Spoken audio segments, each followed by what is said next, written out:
of Nawash, now known as the Saugeen Ojibwe Nation, as the traditional keepers of this land. We honor them for having lived here and cared for this land from time immemorial. We appreciate the opportunity to live, work, and play in this beautiful place.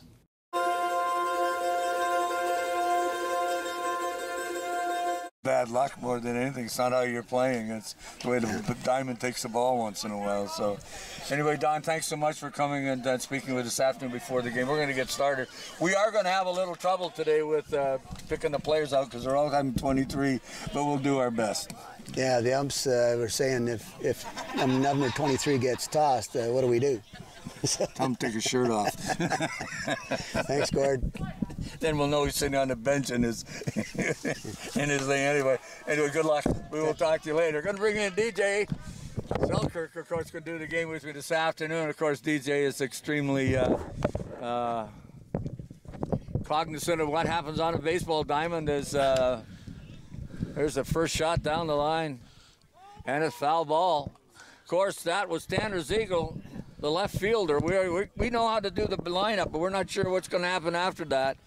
But baseball again to another season here in Owen Sound, and Don Bartley and Ryan coaching the team, and Ryan the general manager, and it's good to see senior ball back in Owen Sound. Yeah, absolutely. I mean, for those viewers at home watching this North Dufferin Baseball League, it's been going for quite some time, and it's certainly some good ball. You've got kids from the universities and local colleges, some of them even from the American schools in the States playing in this league. So certainly come on out, support these Owen Sound Baysox. Get out here, folks, and come watch some good baseball. Here comes the first pitch. Well, this is actually the second batter as they eliminated the first one. So I think Kirk Roy is at center. The center fielder is at the plate. We're going to have some trouble today because of the numbering, but I'll tell you, it's real cool to see all that same number. There's a line drive down the right field and picked up. In right field, Cole Brown got a hold of that and threw it back into second base, and Nate Kramer, the pitcher, just gave up the first hit of the game. Yeah, great to see the support from the new Lowell team, too, to support the jerseys of Bailey DeRoche from the Baysox, too. I think that's just a nice little added touch. Well, I was just looking at those jerseys and the fact that they would spend that kind of money, their money, to put that jersey on their back. Yep. You as an athlete and former athlete know what it costs for a sports jersey. 100%. 100%. There's a pitch high and outside. Greg Slater in behind the plate. We're going to keep an eye on that runner there at first base, getting a good lead there, and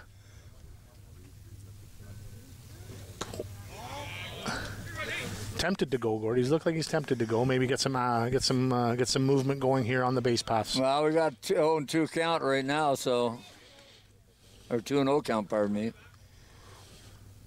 No, 2 balls. 2 balls. Fouled it off. Good pitch by Nate Kramer. 1 out here early in the first inning. Beautiful day at Tom Williams Park, which I got it right that time because I didn't get it right in the opening, but we managed to do ball games from both major diamonds, and this is my sport. I love baseball. I think this is the game. Here comes the pitch. Strike. Count goes to. Good off-speed pitch there by Nate Kramer. Had the batter out in front. That's a great pitch. Gets him back into the count, 2-2. Runner still at first, getting set. The lead isn't as big as it was earlier.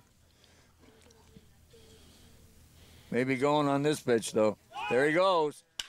There's a shot. Second base, going to get the runner. Going to get the easy play. Picking up the ball at second base was... Well, I've got the... Folks are going to get a look here on your screen. The batting order for the New Lowell Knights. Tanner Ziegel batting lead off, Kurt Roy second, and Brandon Norrie. Then we've got Brett Elliott, Sean Connor, and Brett Elliott is the third baseman, and he just fouls that off, going into foul territory. Coming after, has he got a chance to make the play? No, just over the fence. Can't pick it up. It was Brian Post. And Defensively here, there's the Owen Sound Baysox lineup.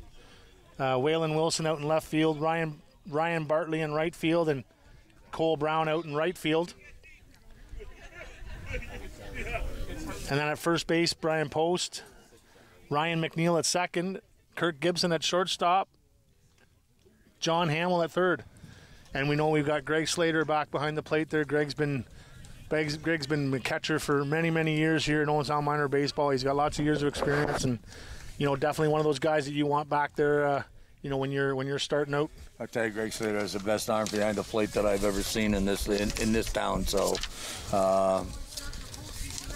yeah, he's defensively sound. He's got a good arm, and you certainly can catch some runners stealing bases, and he also carries a pretty big bat too, Gordon. We know that offensively he likes to contribute as well. Well, last year we watched him. There's a foul ball. And just drops in behind the plate. Slater didn't pick it up, I don't think, and it was just one of the.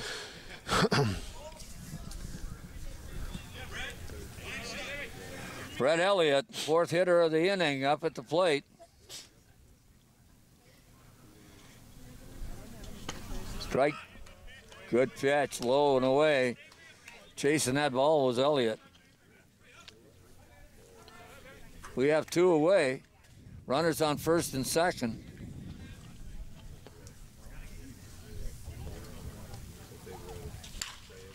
Fly ball. There we go. Nice play out in right field. Cole Brown makes a nice play.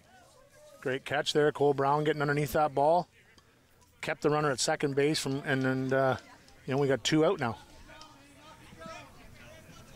Two away, coming up to bat. Sean Connor, right in the middle of the order. New Lowell here threatening at the top of the first with two runners on. Trying to score a run here. Pitch away, and high and inside. I think the umpire called that one a strike, Cord. I think we're 0-1. Well, I must be the same problem I've always had with umpires. I got it wrong. So they're always right. Remember that. There's a shot right up second base. Get picked up, going to take the one play at one, and they get it. And that shuts down that particular thing. Ryan McNeil there making a great play. Scoop that ball up and over to first base to Brian Post. Good first inning for the Owen Sound Baysox. Come out of there unharmed with two base runners on. That'll be, Coach Don Bartley will be happy about that. Well, that's what you want. I mean, one of them was a hit batsman, the other one was a. Yeah. So. I'm, well, as you know, Gord, we both coached together, but I was more of an aggressive coach. I like to move runners around, and I didn't let them sit on those bases for too long. I was always a guy who I'm gonna force them to make the play before, or at least it's gonna be an error, right? Well, that was kind of funny.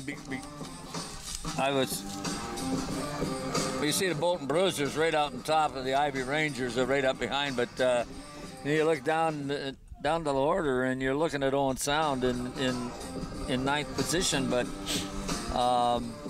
yeah, Owen Sound. Bartley was saying they played better than being in ninth. So yeah, so I mean, Owen, you're 4 points out of seventh place. You're 2 wins away, and obviously today being a doubleheader, this is a good opportunity for Owen Sound on home field to make up that ground and maybe slide up the standings a little bit.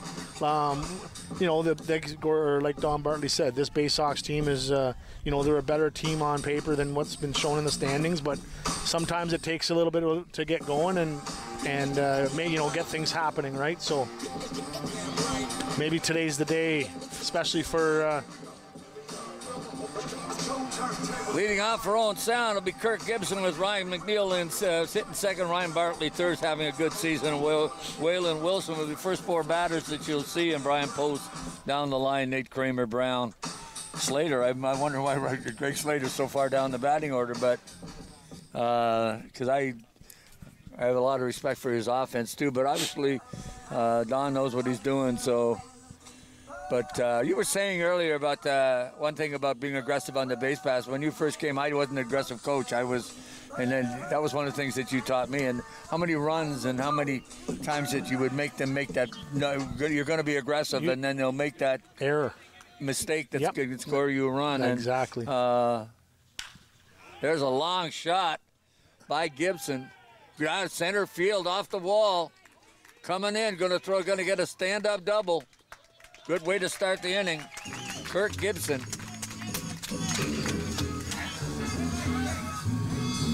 First pitch offered right down the pipe, and Gibson makes no mistake and sends that into center field there for a nice double to get the Baysox up and going here in the top of the first inning. Well, Ryan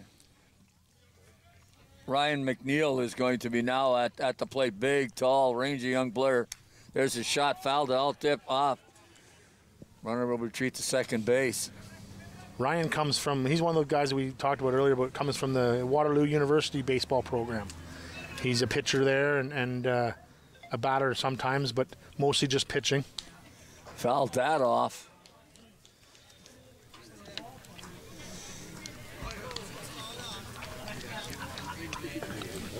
Down 0-2 early here. Ryan's going to have to work on protecting the plate and work on, finding that pitch that he can take and drive it out into the infield.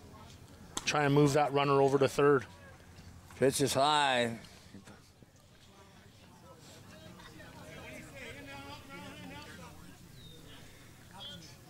Gibson got a good lead there out at second base. Oh, last ball. Ball's up. Couldn't find the pitch. Is that ball got through Chris Reddy? Yeah, McNeil fortunate enough there that he swung through and the catcher wasn't able to grab that. McNeil's down at first base on an error, but like you say, sometimes those are the gifts you need and you get you going early in the ball game. Umpires there taking having a little conversation there about whether or not, I guess it was a tick ball or a foul ball if Ryan made any contact, but looks like we're okay, and McNeil's going to stay at first base. I thought runners are now on the corners early. Got a chance for scoring position. Of course, Ryan, Whelan Wilson. Ryan Bartley. Ryan Bartley's at the plate. Yeah, the man who's been behind this day, I guess, for quite some time, trying to organize all this. And well, not only behind the day, but behind putting Owen Sound Baysox back together. Yep, absolutely. Him and his dad, so. Yep. We look around here, Gore, we see quite a few people, so it's good to see that, Ryan's hard work's paying off, and, we're all here for Bailey DeRoche and the New Lowell Knights, and then we've got the Creemore Padres up after this. So this is a great day for North Dufferin baseball for sure. Pitch is outside and wide. He's really being careful with Bartley at the plate. Yeah, Ryan, a big offensive hitter for Owen Sound for sure. Back to first base. Not so sure with the runner at the corners if that's a good play, because if that ball gets out into the coach's box, for a fact they're going to score. So. Yeah, you want to keep that runner close, possibly maybe New Lowell thinking they can turn a double play and get away with just giving up one run, and sometimes you take the wins with the losses, right? That's three pitches straight in a row now that have been high and outside to Ryan Bartley, so they certainly don't want anything close to the plate here. Brandon Norrie, I think this is just technically walking him, to be quite honest with you. Instead of just four pitches, he threw it right in. Of course, Bartley, being the smart player, just leave the bat on the shoulder, see where that ball's going to go. He throws it anywhere close to the plate. I wouldn't be surprised Bartley would be swinging it at it. Nope. There's a throw down to second base. And in safely was Whelan Wilson. No, that was ball four there to Bartley. So, I wouldn't obviously not consider it a stolen base, but definitely the runner on the move. So now we've got Whelan Wilson up to bat here. Brian Post on deck. Still nobody out with the bases loaded here for the Baysox, threatening to score some runs here early on in the first inning and get themselves propelled here. This could be a real good start for the Baysox here. You got your number 4 batter at the plate. You've got the bases loaded. you're certainly looking to score 1, if not 2 here, Gord. Well, there's a foul ball up against the screen, comes back, count 1-1. Yeah, you're right, and that's exactly what it's all about. It's getting runners on base, and Norrie is having difficulty finding the plate, and this one you're going to take advantage of it all. That's right, absolutely. You know, you got, if the pitcher's out there struggling, and you know, and you got an advantage or an idea of what pitch you want to hit, swing away.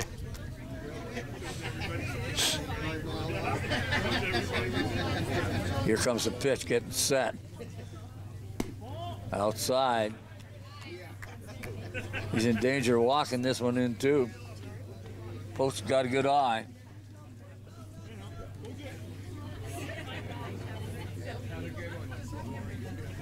There's a shot right into right field. This is going to drive in some runs. Possibly get 2. Oh. Don Bartley holding up Ryan McNeil there at third base, but good piece of hitting there by Waylon Wilson. Drives in our leading batter there and scores a run for the Baysox. None out. As we're in the first inning, and Don Bartley and Ryan have got this team stoked with this game too. They want to win this one for. There's a pitch. Nate Kramer just went right through the. Brian Post. Brian Post, sorry. Brian Post. Yep. Brian being a long time, he's played in this league a lot of years with a few different teams. He's been in Creemore. He's been in Clarksburg, now with Owen Sound. And foul. Brian carries a heavy stick. Play.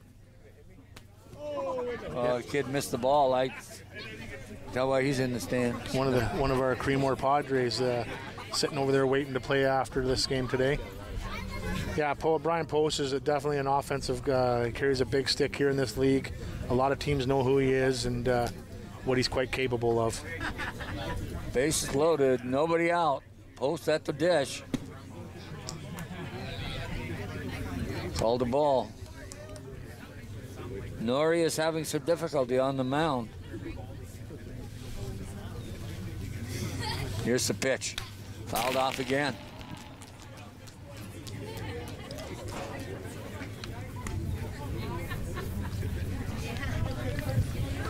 Nate Kramer on deck, going to chase down that ball. Brian Post set again. He swings and misses. Got him. First out of the game. Little off-speed pitch there, Posty out in front.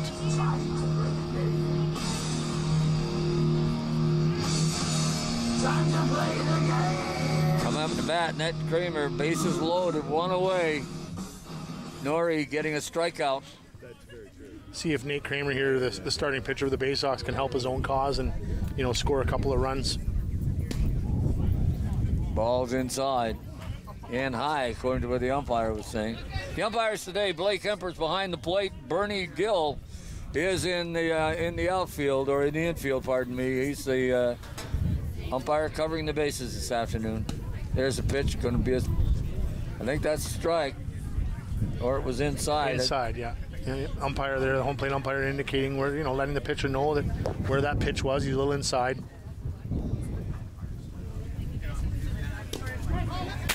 Oh, we have a pass ball here. We're going to score another run. Baysox batter there will trot in nice and easy, and they're up 2-0. Yeah, McNeil didn't have any trouble getting down that base pass very quickly, and that. Those are the kind of runs you don't want to give up, but Norrie's struggling a little bit on the mound.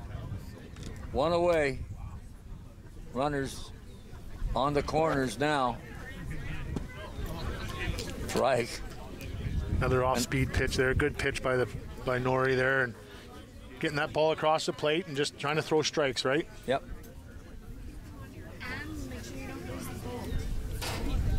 Here comes a pitch again. There's another. Struck him out. 2 strikeouts in a row.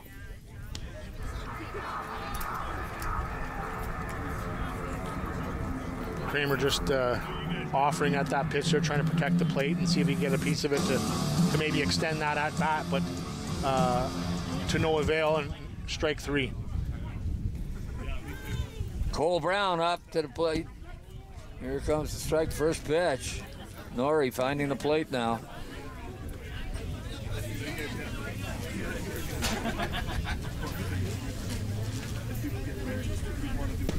Outside, 1-1. Strike two. You're seeing, I see him, but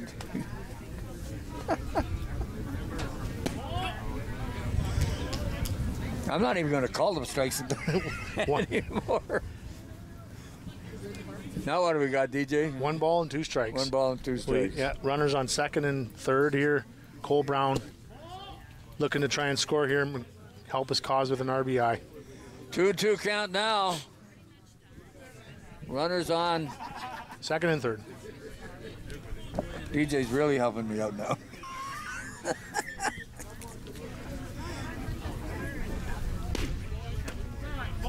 There's a ball. Norrie didn't like it. No, thought but you know what? Thought he had strike The three. umpire's a little bit different than some. Usually, most of them don't wave at all. Just the only time you see it is when you got the strike. So when the fist comes out, so it's kind of interesting. Not saying what he's doing is wrong, but just gonna have to get used to it. Ball's outside. No, I mean it's great that the umpire, you know, he's showing that pitcher where he is and letting him know that he needs to bring it back in or the other way. But yeah, it's I mean that second last pitch there, Norrie thought he had strike 3 and certainly, you know, should have been out of this inning. Only down 2. Now you've got to face, you know, probably Owen Sound's top batters here in Greg Slater, and with the bases loaded, that's not a good situation to be in when you're a struggling pitcher. I've seen Slater drive it out of this park more times than not. And he takes a big cut on the first one. Greg Slater, little slate to get to the batter's box, had to take his stuff off because he had his pads on, so getting ready for the next inning. And Greg batting 8th in the order here. So Owen Sound sending 8 batters to the plate this inning, and really, you know, working that arm of the pitcher from New Lowell here, Norrie. But as many pitches as you can throw, it only helps your cause, you know, as you get later into the innings. Greg Slater is the catcher. And the catcher's trying to fix some equipment, so just to buy some time, or just actually had problem with his equipment. So Slater getting set again. We don't have a pitch clock here in North Dufferin baseball. Yeah. I'm not sure I like that rule. Oh, he called a strike on that one. Oh, Craig didn't like that. He thought that pitch was inside. Well, Greg gonna have to go up here with a different approach and just protect the plate and try and see if he can get a piece of something here and drive in some runs. There's ball foul through the coach's box. Yeah, he was. That's exactly what he was doing, just trying to get the short hit. Yep. Shorten the swing up and just try and make contact and, you know, try and score another run here, help yourself out, and or maybe even, like I say, score 2 runs. Norrie set. Throws the ball high. 2-2, if I'm not mistaken.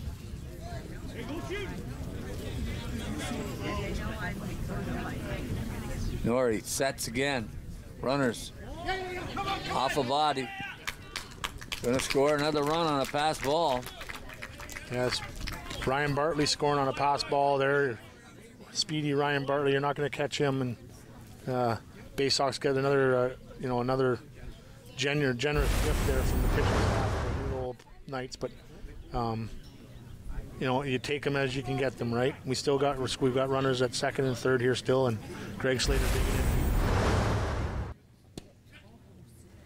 Took the pitch. Again, Jeff walking. John Hamill coming to the plate, the 9th batter in this inning. Norrie struggling, giving up 2 runs. Well, that's what actually was an error on the catcher, I think, more than it was on a wild pitch. So, pass ball that I guess is the correct call. Slater going to mosey on down back to the dugout there and get his stuff back on, get ready for the next inning. And Brian Post going to come out and run for him. Trading speed for speedier. Are we sure? Certainly not.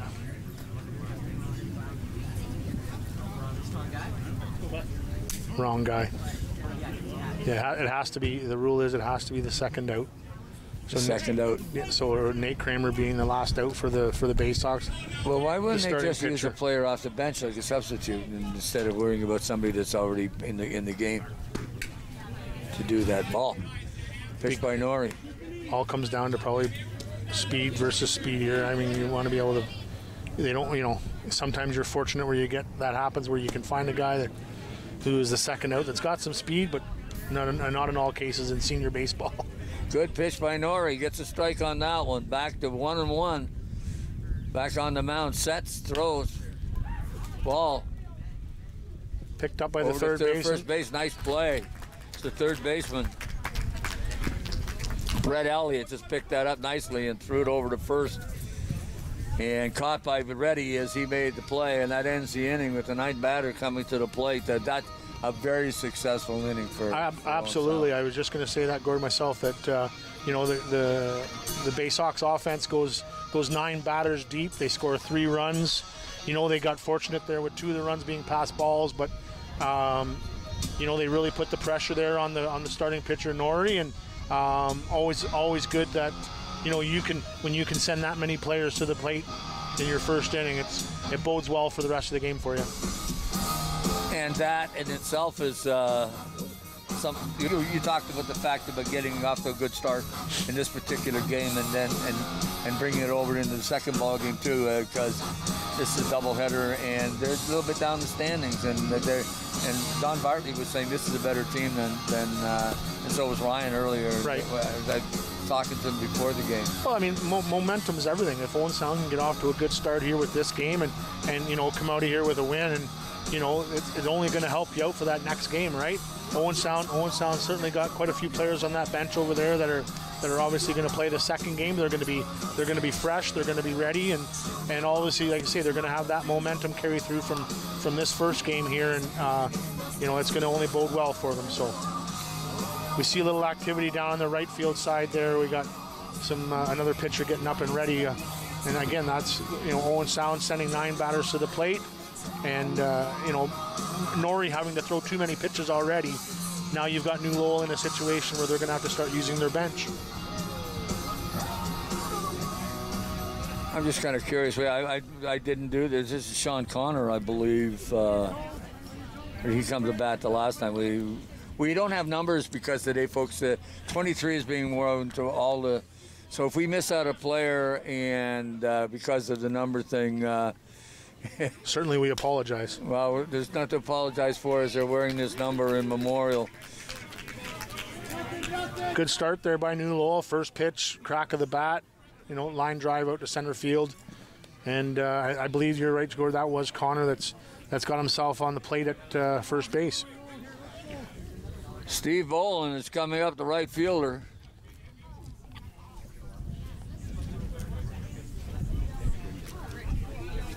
And Boland has a chance to move the runner over on this particular sequence. Nate Kramer pitching. Kramer just looking in at Slater. Slater getting set, giving him the sign. Now we're getting time called. Bowden not ready. I'm not sure what. This is where the time clock comes into play. Yeah. Tall pitch, strike on it. Good pitch by Kramer. He put it right down low, just above the knees, just a little inside, all across that plate. A great first pitch there by Kramer, and like you say, get yourself ahead, work the count. Another pitch. I thought that in the right spot, but umpire says no.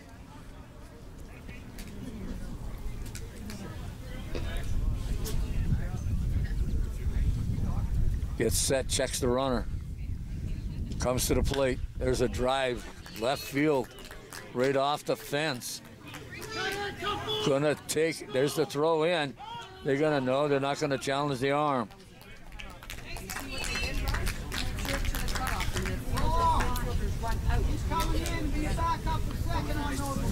Owen Sound doing a good job there, getting that ball in quick.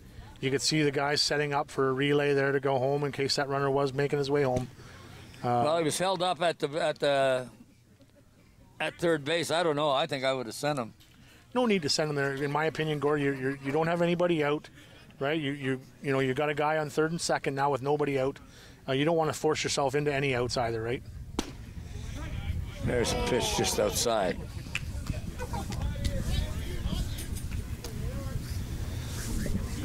Steve Baldry, I think, is the batter. Baldry getting set.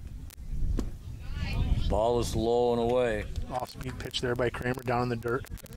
Trying to mix it up and trying to keep Baldry always guessing, right? So. That's what you got to do, and if they can shut this down now, not give up any runs. Another ball.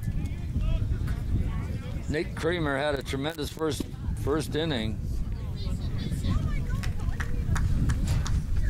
And shut down the first 4 batters that he faced. There's a drive into center field. Had trouble tracking that ball down. Out there was Ryan Bartley, and that's got a couple of runs on that play. Anything can happen when you put the bat on the ball, right? Bartley having trouble tracking that fly ball down, and normally Ryan Bartley pretty confident out there playing center field. So not used to seeing him miss too many balls out there. Well, a light's funny too with that ball, and it plays havoc with you with the in, sun out, and so he had trouble tracking that. And that, like you say, that's not common for Ryan Bartley, that's for sure. Umpires Blair Kipper behind the plate, calling the balls and strikes. Kramer set. Looks back to runner. There's a shot. Gets the called strike. We'll see if Owen Sound can get out of this inning here with minimal damage and still hold that three run lead that they garnered in the first inning.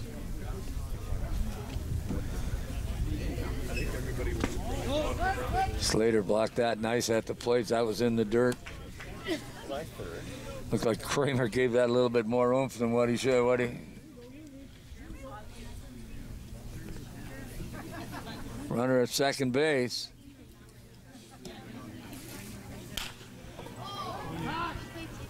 There's a shot. Runner is out. Tags up. Goes to third. Cole Brown out there in right field making a nice catch out there, getting the ball in as quick as he can, and the runner advances from second to third. But good job by Cole there, tracking that ball down and getting it in. I think we have 2 out. Chris Reddy is up to bat now, too, first baseman. Yes, I believe that there is 2 out. Sometimes there was a beautiful score clock here at one time in this diamond. There was, so. You do the balls and strikes, and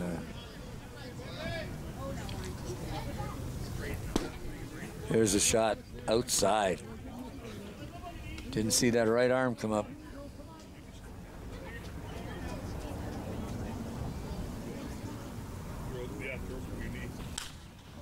Fly ball. It's an infield. Second baseman. Ryan McNeil settles underneath. Oh, and I guess now we're at 2 out.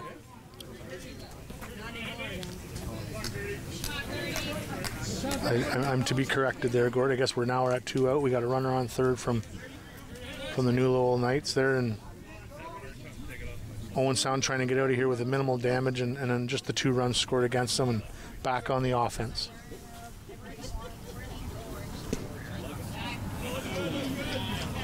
Umpire said that was high, ball 1.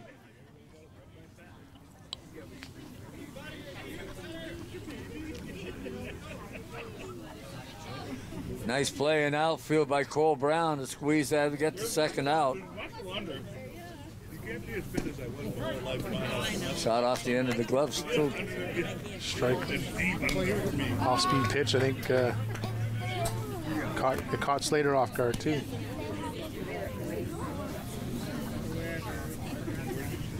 Here comes the pitch. Another off-speed pitch from Kramer. Called strike, if I'm not mistaken. So one of the things when I went to umpire school, Greg LaRock used to call it, be loud, let them know what the pitch is, let the teams know, so you're not making a...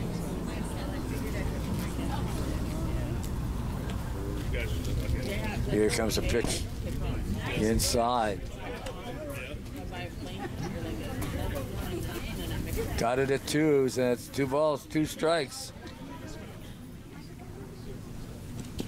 Ball into the dirt, full count. Kramer needs this pitch to get out of this inning.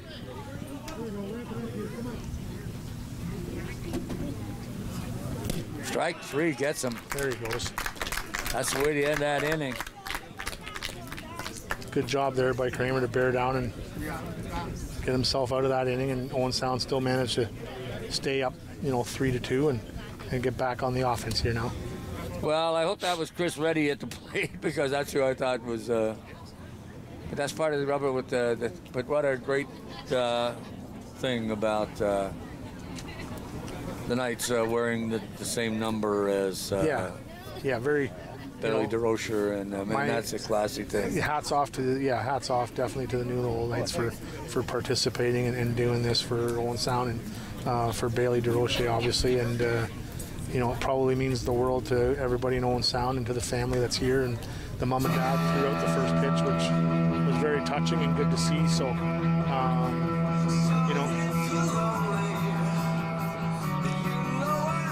Kirk Gibson of Owen Sound, I mean, this is what we're talking about. They've got power and whatnot. You can see how much the batting order is. But Kirk Gibson right at the very top, and Eric Orson from Creemore. Creemore has 2 or 3, the first and second, 3 guys up. So it's going to be a good game this afternoon. Yeah, I mean, how often do you see a 633 batting average? Where I mean, that's real high. That's real good. That's good hitting. That's good hitting. So I mean. Good for him for 9 games played, 633 average and 630 at bats. And then like you say, you got the 2, 3, and 4 from Creemore coming up later this afternoon, and the second part of this doubleheader. So folks, again, if you're tuning in here to Rogers Cable, and stay tuned, because we're going to have 2 good ball games here for you this afternoon. I mean, and if you can, jump in the car and come on down and support these guys, because this is certainly some good baseball all around from both teams, and again, Creemore coming in later this afternoon. Support the Owen Sound Baysox. This is senior baseball here in Owen Sound, and it's been quite some time since we've had a senior team here. So exciting to watch, and glad to be a part of it with Rogers TV and you, Gordon. Well, it's kind of cool too, because both of us have had experience with minor baseball, and see this come back. I was so excited last year. I didn't know we were going to get to do the games, but. You can see them come back here. We got 1 rained out. I don't know whether we'll be redoing it or not, but supposed to do a game last week or 2 weeks ago. Yes, it got rained out, and I was looking forward to that too. But it's just great. Baseball is such a great sport, and we've had such a history for baseball in this town too, and it's kind of neat to see the dawn and Ryan brought this back in full march. It's good to see Tom Williams Ballpark busy again, right? I mean, this diamond for a few years sat quite empty, so yeah, quite happy to see it, being used and for obviously for good senior ball and good minor ball. It's again, it's great to see. It's a great facility, and it really bothered me. As you know, I just live right on the next street. To wander around here on a weeknight, come up, see the lights on, and they're playing slow pitch in this diamond. It's kind of bothered me, because it's one of the best diamonds I ever saw in Ontario when maintained, and new dugouts, and diamond's always been good, and good place to watch ball too. You get your chair, you got some stands, and foul balls go out after cars. Yeah. Kirk gets him at the plate, uses the shortstop. Great batting average. We were just alluding to that earlier, leading the league with plus 600. So there's a shot at short, picked up by Chris Greer, and then tossed him out at first base. Didn't quite get all he wanted on that. No, I mean, last at bat there we saw him hit a double out to right center, and then, you know, this at bat just a tough out there. Lines are a ground ball to the shortstop, picked up nice and clean and across to first base for an out. McNeil looks to butt pitch in. Of course, it's just at the knees, and they're going to call a strike on that one.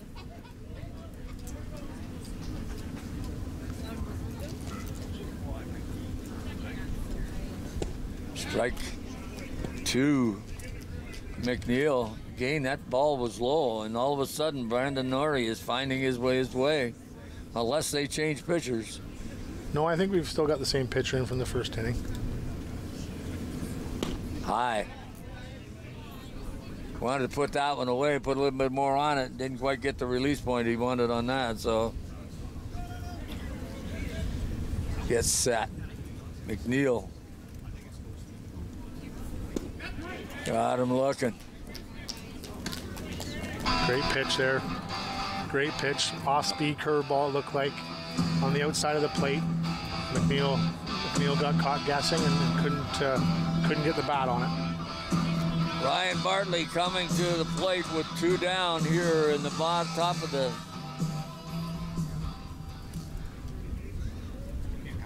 See if Ryan Bartley can spark some offense here for the Baysox. Foul ball. I got that big screen, eh? That was right kind of in our area. I lost the windshield in the time. Oh, a few people have.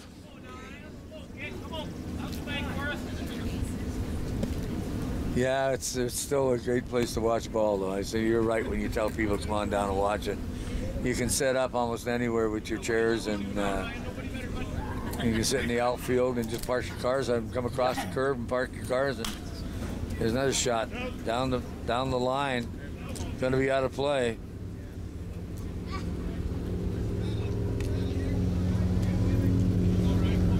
Heading back to game 2. Ryan Bartley on the bus. Yeah, no, Ryan played lots of ball and definitely knows how to protect that plate and get himself on base as well. Ryan's attribute, one of his definitely was his speed. He certainly, quick on the base paths, and he just has to put it in play.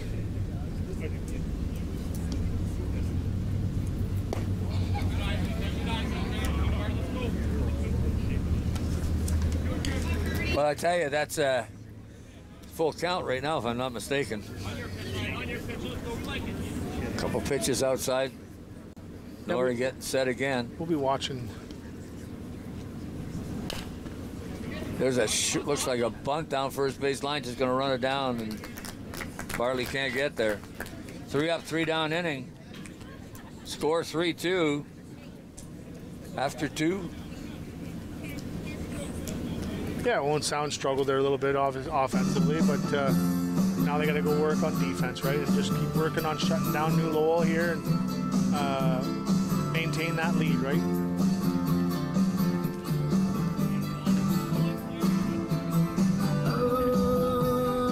Well, I'll tell you, it's a little defense right now. I think I'm 3-2 to start the 3rd inning, if I'm not mistaken. We get this right? Yep, we're at the top of the 3rd inning here. Top of the 3rd, and Owen Sound up 3-2 again. 2 of those runs generated in the 1st inning by errors from New Lowell, but nonetheless, Owen Sound with a 1-run lead here going into the top of the 3rd.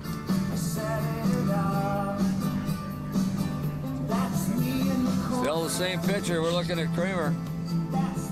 Slater's the other part of that battery, and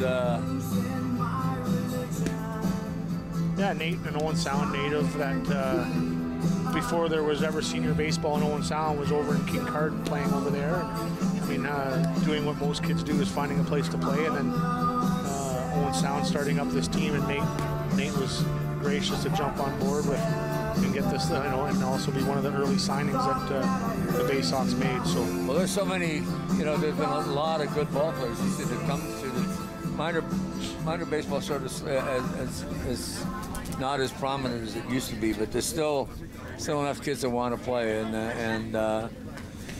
This league just gives them a chance to extend that baseball, that love of baseball and knowledge too on top of that. There's a quick pitch. Chris Greer, I believe, is at the plate.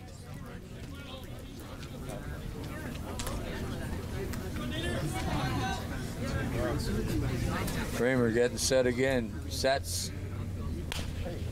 There's a shot just fired down the left side, just foul of the bag. Kramer up 0-2 quickly here on the batter. Greer, you know, when you can work with a count that's in your favor, you know, it's good to get ahead of those batters. There's the pitch. High. Gave him one. There was a lot on that one too. Yeah, Get it down the strike zone. Kramer a hard thrower.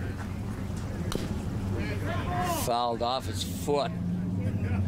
Yeah, he'll out in front of that off-speed pitch and fouled it off into his foot. But good, you know, Kramer mixing his pitches up. It's good to see because you want to keep these batters guessing, right? Well, if they got to be on their toes if they're going to put that ball in play.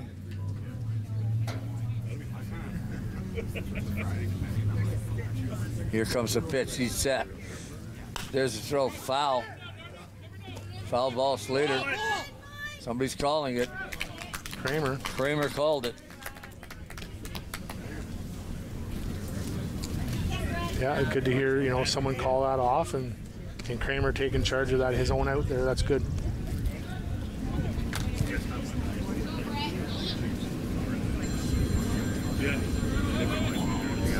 One away. Ziegel coming to the plate. The left fielder.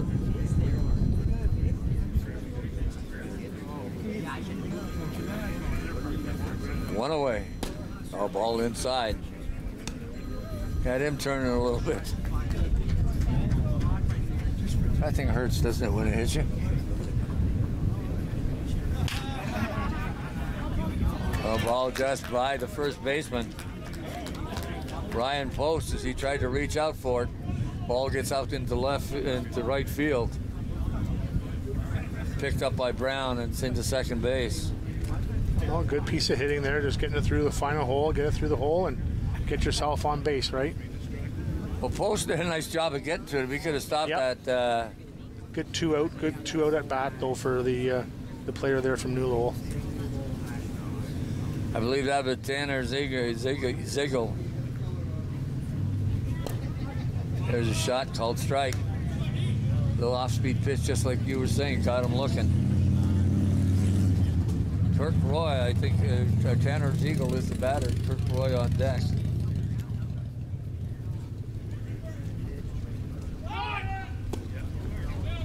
Got down to second base, just by the bag. Bartley's going to pick up the loose ball as it got away from Kirk Gibson, I think. Or was it O'Neill that was at second base to make the play? I think it was O'Neill. McNeil at second base. That was a great steal. Got a good jump off first base, got down the line. Now. Little conversation here from the umpires. I'm not sure exactly what. I mean, you can't hear them, but maybe about whether the pitch was a strike or a ball.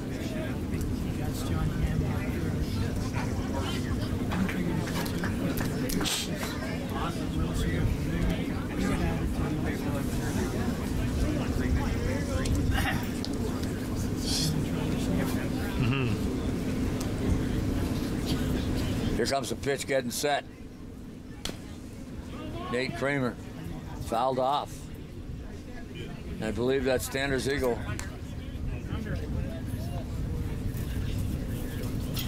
And ball underneath the.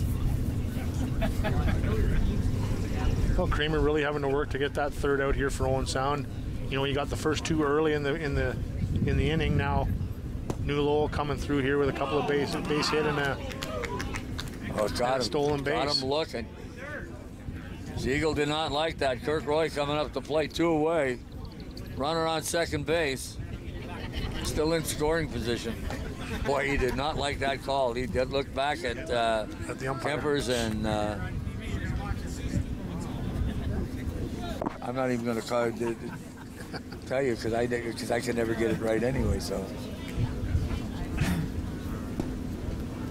Outside shot. Ball 1 on Kirk Roy.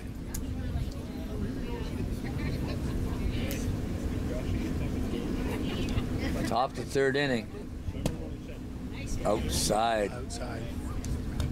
Slater trying to frame that ball to get it inside for the umpire to make the call. Didn't happen. Roy at the plate.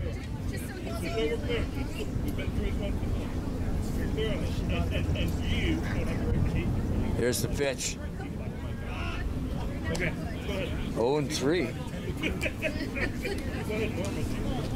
2-1. 2-1. Okay. Kramer's struggling though. Right now trying to find that strike zone. Trying to find that strike zone, right? You gotta own in on the glove, and you've got 2 outs, so you don't want any more base runners. Time called. Well, my buddy keeps me in line with the count. I'm having trouble with that umpire. I'm not sure exactly what he's calling. I should try to live. There's ball 4. Did I get that right? All 4. Yep. Kramer asking the home plate umpire if where he was on that pitch. Well, I think the umpire's been pretty consistent in what he's been calling. I mean, you can't. No, you don't. You're not blaming. No, and again, go back to what we said earlier. It's great that the umpire is indicating to these pitchers, through communication, where they are in their pitches, inside, outside, high, low. It lets them know where that strike zone is and so that they're not guessing all game long either. Brandon Norrie, the pitcher, up to the plate right now. High. Norrie just looked at that one. Runners on 1st and 2nd. 2 away, if I'm not mistaken. Got to get this out. Ball's inside. Nice play by Slater. Nice play by the old boy. Yeah. Jeez, yeah. He's got some movement, that guy, don't you think? Had to go out and get that one. Well, Greg Slater's probably been one of the best catchers that I've seen play in this town. So. Mm-hmm. Yeah, I couldn't agree more. I mean, Greg's been behind the plate for a lot of years, and he knows how to communicate with his pitchers. Foul loft. And that's half the battle is going back and communicating with your pitchers and being on the same page, right? I mean, there's more to catching than just standing back there and catching the ball. Getting set. Here comes the pitch, winding up, checking the runners. Throws the pitch. Another ball. Kramer having trouble. 3-1.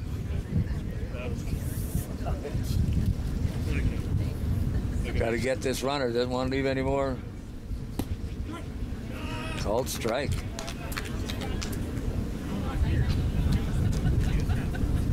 Now we're looking at a full count. We'll see New Lowell here start the runners probably on a full count. Both runners will be on the move.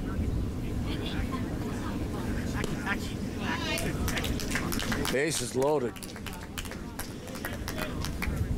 Brett Elliott, they're to the meat of their order, too. These guys can hit because that's why they're there. Yep. Yeah, we're going to get a visit here from Don Bartley and, just try and settle down Nate Kramer and see how, where they're at.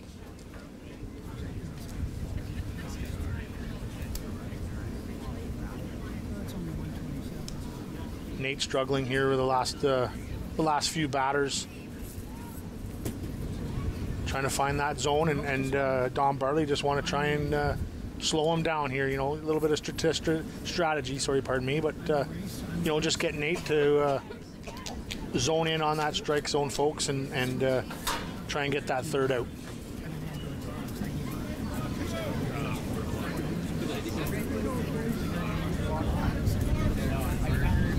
Base is loaded here for the New Lowell Knights. We've got 2 out. a new batter. Sorry, again, 23. Not sure who it is, but first pitch strike by Nate Kramer. Started out ahead of the batter and working his way towards another out.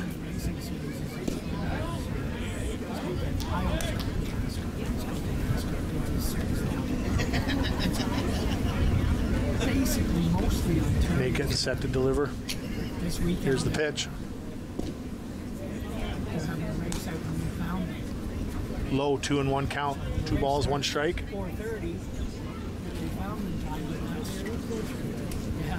New Lowell with the bases loaded, threatening to score runs. They're down 3-2. Kramer set. Strike 2. 2-2 count.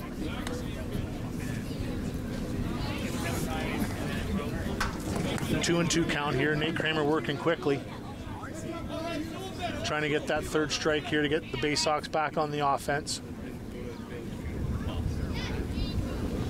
Shot right down the first base line. Nice try. He picked a hole. Gonna score 2 runs.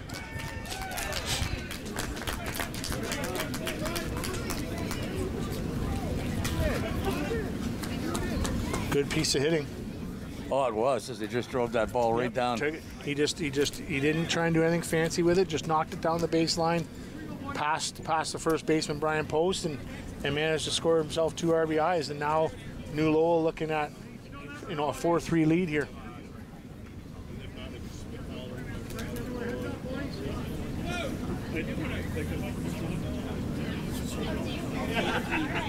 Here comes the pitch. New Lowell takes it into the dirt almost, but nice block by Slater.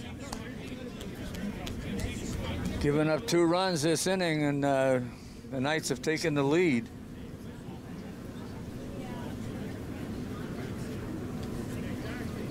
There's a shot right down the middle of the plate.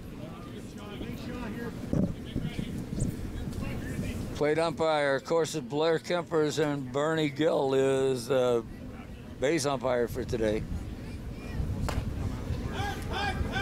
Off the end of the bat.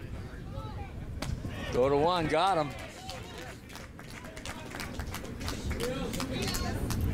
Umpire called him safe. Wonder if we could get a replay on that from the guys in the truck. It looked pretty close to me. You're gonna see a replay, folks, from there.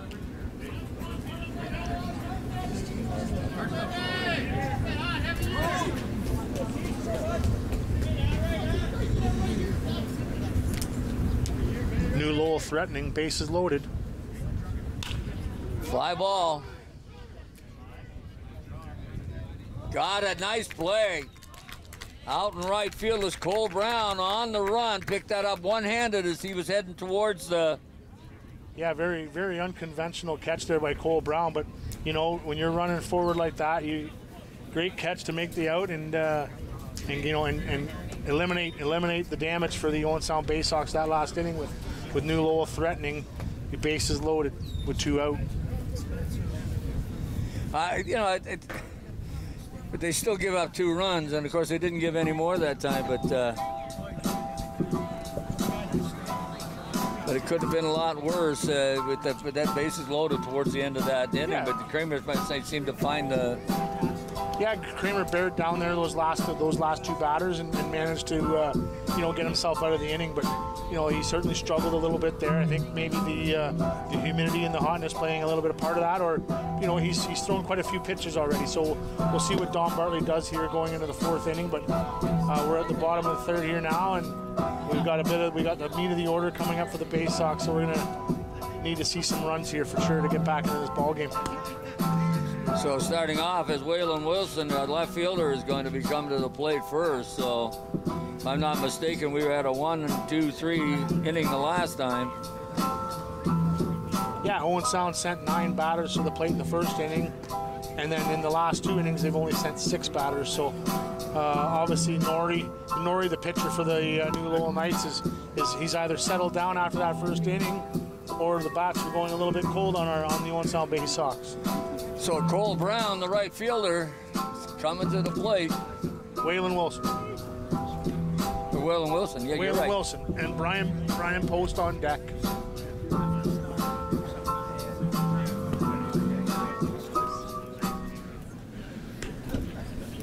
Yeah, I marked it, and I didn't get.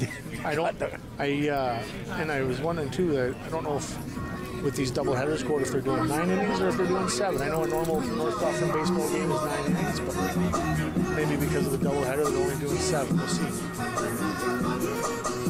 But there you get a shot, folks, at home of some of the fans there along the baselines catching in today's game. Come on out and support this Baysox team. Like I said, it's good baseball. It's a great league, and you're going to be, for the price of a ticket, you're going to see some good baseball. Well, I understand that the ticket prices you can get 2 for nothing. Is that what it is? You can get 2. Hey, and some free passes? Maybe even 4. So it's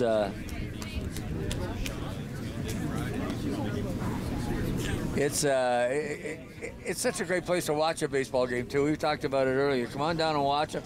You see them right down the line. Actually, if you look down the far end, you see them on the tailgate of the car, the truck, and I'm not sure whether these guys are from the Knights fans or our guys, but there is a nice crowd here this afternoon on a Saturday afternoon, doubleheader baseball in the North Dufferin Baseball League.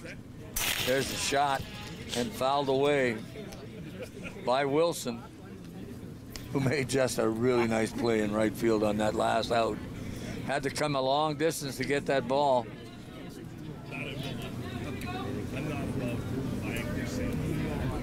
Here's the pitch.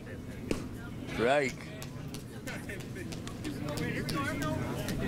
I don't believe Norrie's pitching any longer. He's a little lighter, a little smaller guy. So again, because of the number situation, we can't give you one. So yeah, if that's a new pitcher, we're not sure. There's a strike call. No, that's ball. Ball inside. Well, from my angle here, that looked like a pretty good pitch, but again, too, we're a little off to the side, so we don't quite see. Here comes the pitch again. There's the throw. That is outside. Gets the walk. Runner aboard here early in the 4th inning. The bottom of the 3rd, pardon me. Post coming to the plate. Oh, good. Anytime you get your leadoff runner on base, never a bad thing. Now up to Brian Post to move that runner around. Or find the fence. You got a short porch here in the Owen Sound Diamond. The fence is fairly high, but it's still not that far away. You can park one. Yep. And Posty is known to put a few out from time to time, so he is quite capable. I'd get a couple of runs real quick, but just get it on the green, as we say in baseball, and then move that runner over. There's a ball down to 3rd base, and they got him. Nice throw by the catcher.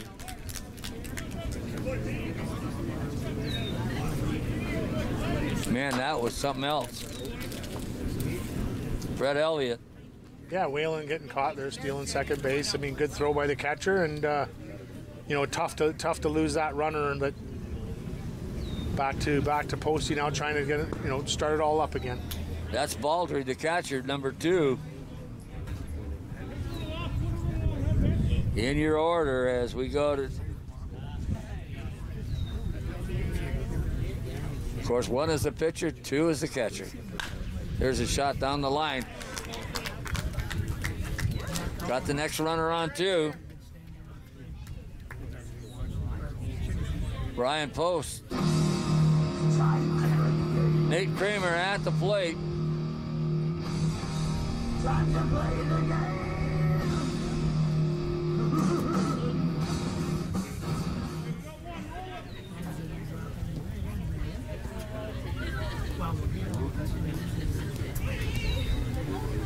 Pitch, here it comes. Low, inside. Kramer had a good look at that one.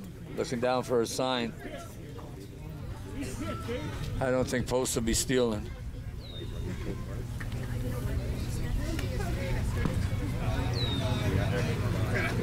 Memorial game for Bailey DeRocha this afternoon, folks. If you're just tuning in and you see the fact that everybody's wearing 23, that was his number. The young man was met an untimely end on a car crash on Highway 6 last year.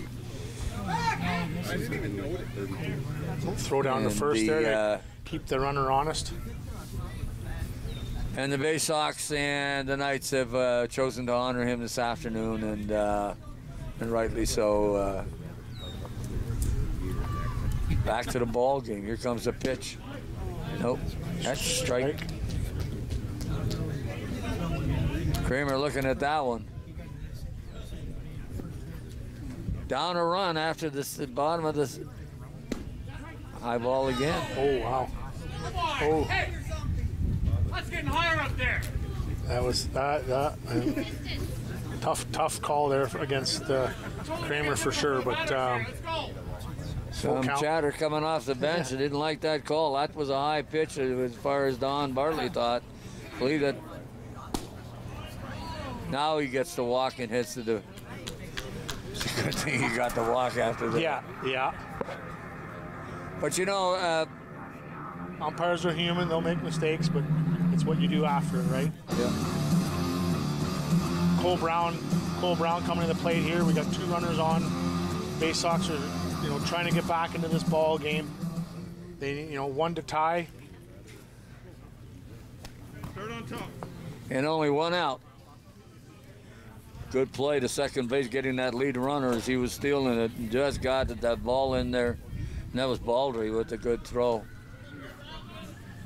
Yeah, you take away that caught stealing, you got the bases loaded with nobody out, right? There's a shot out into right field. What ball gonna drop? Nope. Nice play by the right fielder, Stephen Bowman. 2 out. 2-way runner still on first and second.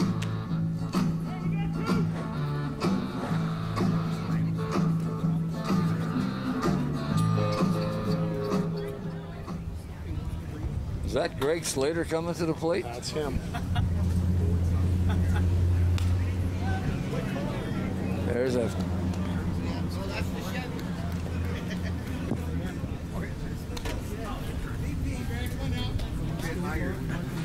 Slater's been known to drive 1 or 2 runs in this ballpark.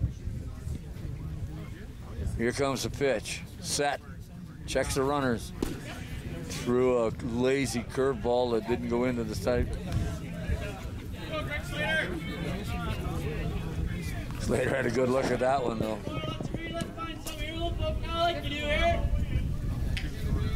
Set. Checks runners.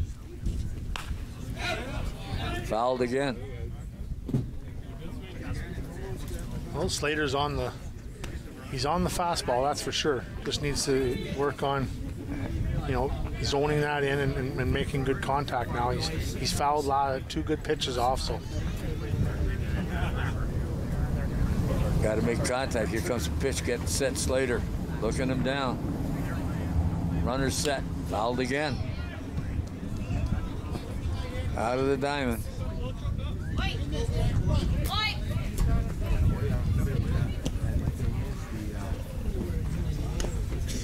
Minor baseball, there's still only 2 balls in play. Yeah.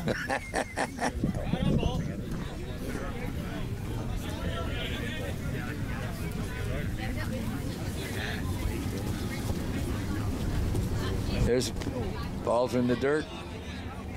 We got that a full count.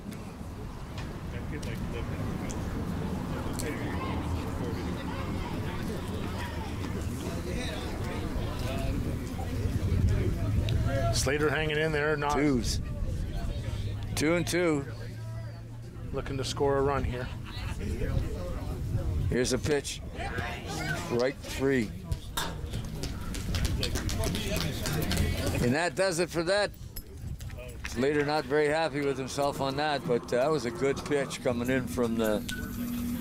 Brandon Norrie is no longer pitching. That was a relief pitcher for the Knights, but they take the lead. They have the lead 4-3 going here into the 4th inning, if I'm not mistaken. Yeah.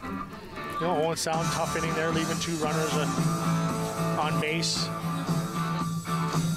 get your opportunities, you got to capitalize, and unfortunately, they had trouble with that. So, yeah, no, it's you know, it goes without saying, you got to make the other team pay, right? So you get the opportunity to, you know, you got 2 runners on base. You certainly want to try and catch those runners in, Gordon, and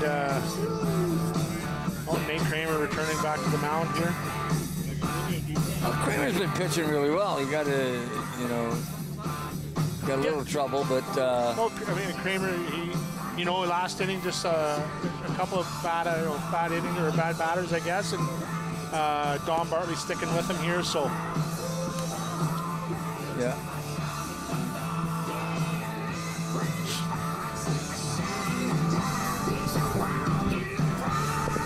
Slater getting set. Getting Nate Kramer to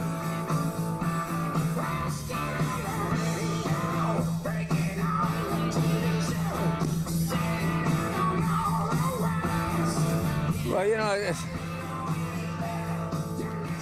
you can't say enough about the weather. It's a great day. Last night with the rain, I wasn't sure where these games were going to go today. We've been needing some rain so bad in this area for a while, and but to have good weather for this afternoon. Yeah, it's a great day here at the ballpark. And we got 2 good teams going at it here head to head, and you know.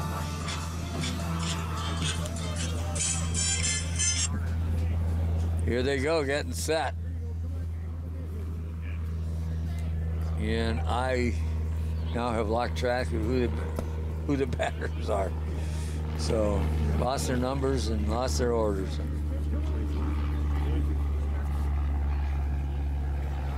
Here comes the pitch. There's a shot down the right field line and foul. Heading right to the fence. Nobody's down to chase it, so we're down to 1 ball for the game. Not really, just joking. Here's the pitch. Strike. Good off-speed pitch there by Kramer.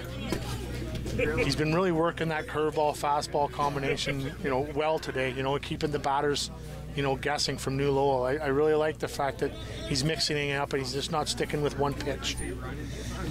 Well, he throws a nice, lazy, off-speed pitch, which is, oh, that's low and away. That one didn't make that one count. 2 balls, I think.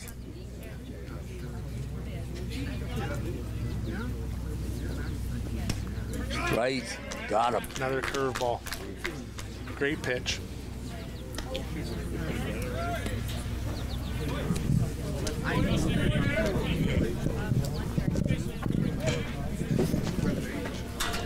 That was a great outing by at this particular good pitch by Nate Kramer. That's what he had to do, get this inning started. Yep, absolutely. And prevent that base runners from getting there. Don't let New Lowell get going on the offense. You know, I mean, Nate Kramer's only one person, but if he can do his job and get the odd strikeout here and there to help the club, right? That's certainly where it starts. Kramer's ahead on this one with 1 strike. Foul ball.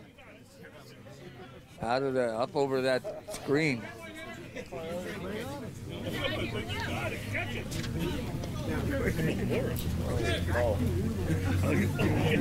Yeah, we have a real high screen here at Tom Williams, but obviously never high enough.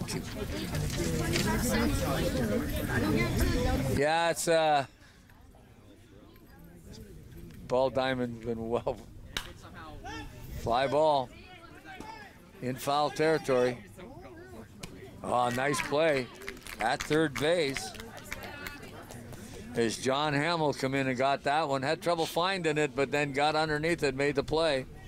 With Greg Slater going down the line too, and Hamill calling him off. I wouldn't want to run into Greg Slater any day of the week, let alone. 2 out here for the Baysox. Keeping New Lowell at bay here for this inning. Kramer having a much better inning than last for sure. Got the 1 up on the batter right now.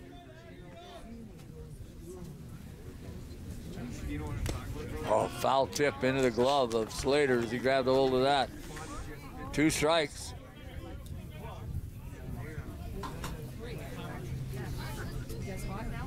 Strike 3 got him. The good inning. 3 up, 3 down. Much better inning there from Kramer. Really seemed to found the, his release point, and really, finding that glove in the strike zone. It really much better inning there from. What inning is it?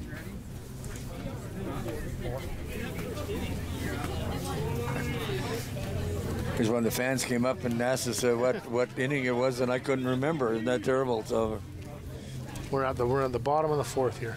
bottom of the 4th inning. This is the chance for John Hamill to get it started as he comes to the plate. Kirk Gibson on deck, and Ryan O'Neill is the 3rd batter that's sitting in the hole.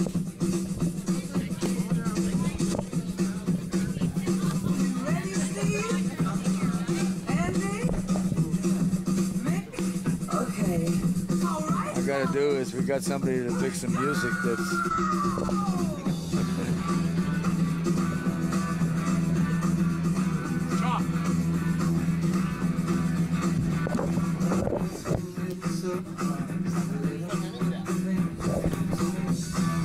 Because of the doubleheader, we just got word that it's going to be 7 innings, isn't it? Yeah, we just got confirmation there from first base coach Al Cook that 7-inning game. These North Dufferin ball games are usually typically 9 innings, but I think because of the doubleheader and Owen Sound having to go back to back, that this one's will only be 7. So they coming to bat right now, and of course John Hamill and Craig Slater struck out the end of the last inning with 2 runners on, and was disappointed, I think, in that. Yeah, I mean, you got a good opportunity here for the Baysox. Your number 9 batter, then 1 and 2 following up behind you. Just try and get back into this ball game and score some runs and try and take a lead here. Let's see if Owen Sound can get back on the bats and like they did in the first inning. There's the shot. It's kind of cool too. You take a look at the 2 uniforms. One are dark and one is orange, and that's how you'll be able to tell the 2 teams apart. Even though they got the same crest on the front, of course, as we alluded to earlier, it's Bailey DeRocher Memorial Day ball game this afternoon, and it'll be just this particular game is a memorial game. We'll be got back to regular game with this afternoon with Creemore coming in, and they're already here. There's a shot to the shortstop, and he picked it off, and that's Chris Greer. Nice play, just backed up a little, got the big mitt up, put the ball in the glove. See on the replay here, Greer making a great play at shortstop, going back and making that catch. Just unfortunate where you couldn't plop that ball, over the shortstop's head for a base hit. But back to the top of the order now for the Baysox. There's a ball into the dirt. Ball 1. Something else too is the fact that we've been watching almost 2 games. The first 2 innings, 3 innings, there was a lot of offense from both teams. A lot in the first inning by Owen Sound, and then the next 2 innings it was the Knights that were putting it together. Right now it's quieted down. Pitchers are starting to find the strike zone. Yeah, both teams have kind of settled in, like you said, Gord. The first 2 innings, I think everyone still had the adrenaline flowing from the ceremony at the beginning of the game, and Owen Sound coming out and giving themselves a 3-0 lead, and then New Lowell settling in now. And there's a drive right down the left field wall. Going to pick it up, and that's Kirk Gibson. Of course, he's Kirk Gibson. Out at second. Got thrown out at second on a great play coming in from the left fielder, and that was Ziegel. That's a tough one. Yeah, I mean, Gibson certainly was looking for 2 right from out of the batter's box, and New Lowell making a great throw there from the left field of the relay and into second base for the out. Ryan McNeil backs away on that pitch that was inside, but yeah, you're right. But again, too, you got to be aggressive. We talked about aggressive. Yep, absolutely. And you can't fault that. Nope. O'Neill takes a swing and puts the count to 1-1. I would rather have them. I mean, I hate to see the out, but I'd rather have them be aggressive because that puts pressure on the other team to make those plays. And boy, I'll tell you, Ziegler made a super one. That was a major league throw to get it to second base to get him out. Got Ryan McNeil here at the plate now and looking to get Baysox, get himself on base and get this Baysox offense going. Ball's high. Ryan McNeil, the second baseman, getting set. Try and get this back on base. We've had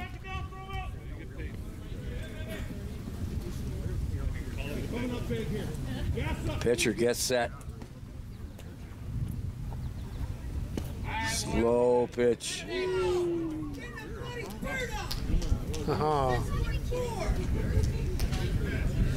I don't. Tough one for McNeil to take there, and umpire calling it a strike. So, you gotta take the good with the bad, and hopefully get it back next inning. That's a tough pitch, but I mean, Don Bartley, third base coach for the Baysox, not happy about it. McNeil not happy about it. McNeil looked back at him right away. But in the end, the umpire is going to win that battle all majority of the time. Yeah. Always does. I found that out. Yep. You can negotiate all you want, but that's the one thing about umpiring, refereeing anytime. That's the cool thing about video replay. Yeah, we get to see it on you the have that replay. challenge. Yeah. And that's primarily not because to belittle officials in the major sports or in the OHL or anything. Just to make sure you get the call right, because they are trying to eliminate the human error. That's right. And even then, they sometimes don't get it right when it's on. So it's we're in the top of the fifth here. New Lowell up 4-3 on the Owen Sound Baysox. Baysox last inning, Gord, a chance there with Gibson to try and spark some offense, and got thrown out at second base. But again, we certainly don't fault him for trying to push for that second base by any means. Well, I mean, you and I coached before. We would encourage our kids if they think they could get it. I mean, the coaches would be sending them. I don't think he was going on his own too. I believe the first base coach was getting him. Al Cook would have been talking to him and yelling, letting him know where the ball was, and certainly giving him some help. That's for sure. So I thought he could make it, to be honest with you. Did he? There's a strike called. Creamer gets to start off early on this batter.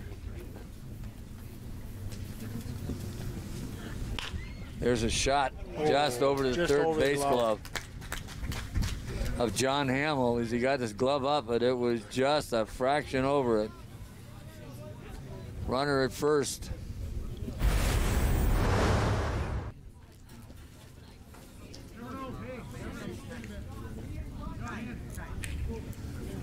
I want to apologize to the Knights who lost track of who was in the batting order, so I'm not sure anymore. We'll just have to call it as it is. Number 23. Oh, gosh, yeah. Here comes the pitch. Little bunt off the screen to the right. Good play. Get the runner over. Knights leading this one in the fourth inning. Yeah, I know. That's why I might take a picture and send it to a couple of buddies of mine. Tanner Kramer actually going back to Nate Kramer has been the pitcher of record for the Baysox and has pitched very well except for that one inning. Yeah, no, Kramer, like last inning was certainly full marks for that inning, and he settled in nicely here now and working well with Greg Slater behind the plate. Runner taking a lead, and I'm just wondering if he's going to go. So I was wondering if that last pitch was sent outside. We got Hamill there, the third baseman, playing in a little bit, maybe in for a bunt and try and move that runner over into scoring position. And there goes Hamill again. Fly foul ball out of play. Sounded like it hit something. It sounded like my car did today. I lost my windshield.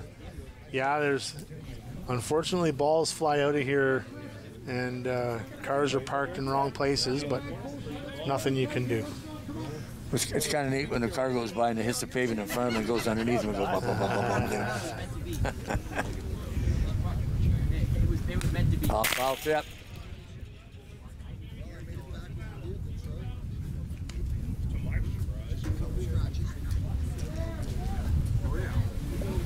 Should ask that guy who's going after the ball, who's up?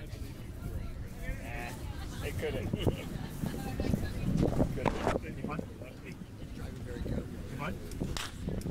Short! Short!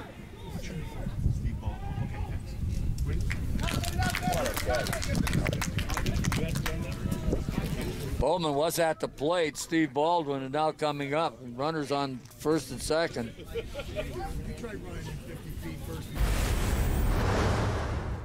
Pardon me, just runners on first.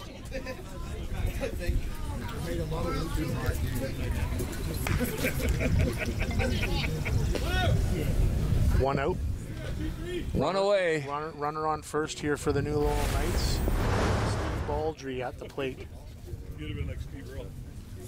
Slam back catcher. Pitch, strike, call. Kind of looked at it and then held that bat back. Kramer getting set, looking at the sign. Here comes the pitch, high and inside. Baldry moving back.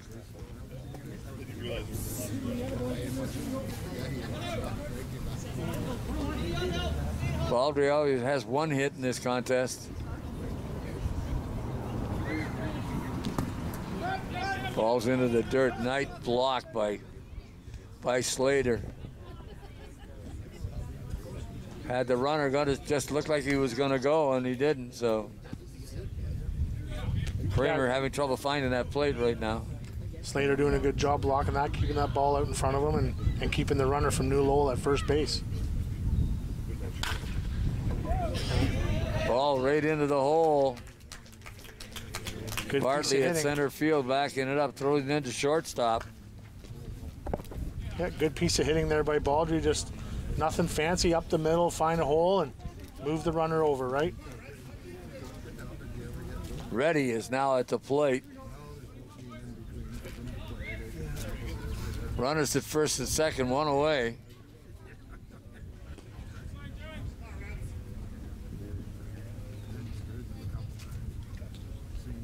Pitch, getting set.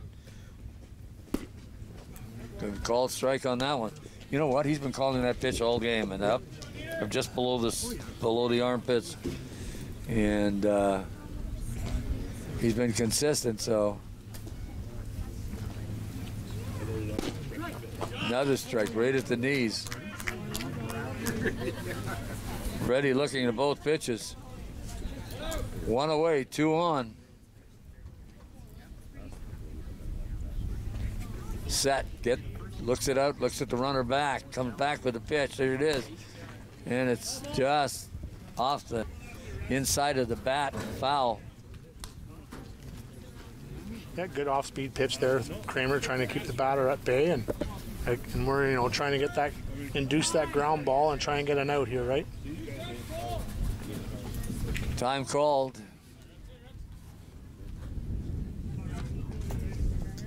Not sure what the runner is worried. Guess the shoe need tying because I'm blocked by the umpire, so I can't see what he was doing at first base. But equipment malfunction. Got him. Good pitch. Nice pitch. Strike three. That was big. Kramer getting that strikeout with runners on the corners. Now they've got two away. Two out. Two out with two runners on, and Chris Greer, the shortstop, coming up to bat. Left-handed batter.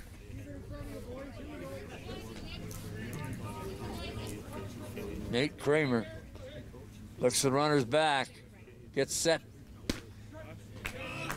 Just outside with a high curveball. Strike one. Strike one. Got it again, Nate. Good off-speed pitch there. Start the batter off with. Well, from this angle, I should watch the umpire more than I'm watching my own eyes, but that looked like to me that was high and outside. So, but you're right. It was a breaking ball, and it came. Of course, the umpire's closer than I am. Much. Foul. No, actually in play. Nice play at first base by Post. Yeah, good. Picked up that ball. Good easy ground ball for Post to pick up and run over and touch the bag. Well, I thought for a moment that was going to go foul, and it did, and stayed fair, obviously, and good inning. Even though they gave up the 2 base runners, no runs scored. No runs scored yet. Kept them on the base paths, and now we're in the bottom of the 5th here, and Owen Sound running out a bit of a time here to try and get that run back into this ball game, right? Well, they're just down 1 run, so it's not a game that's out of their reach, and no, they have the offense to do it.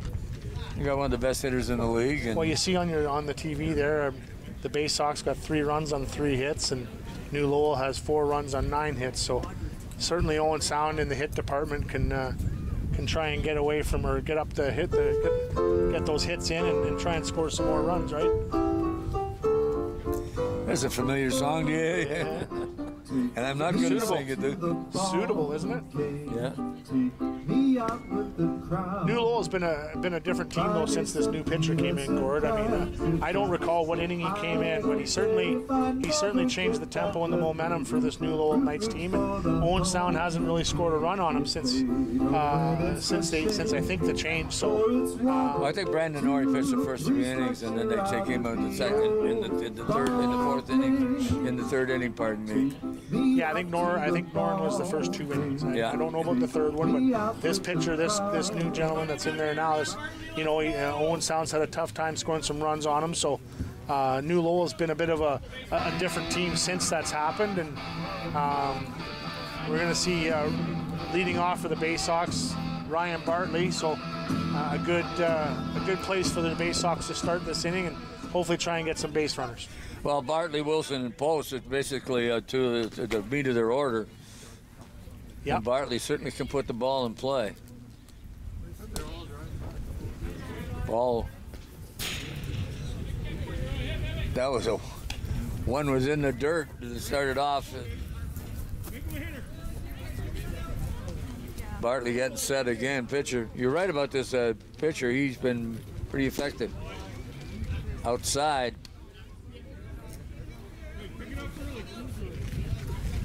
Bartley has a good eye, and he'll want to hit his pitch too.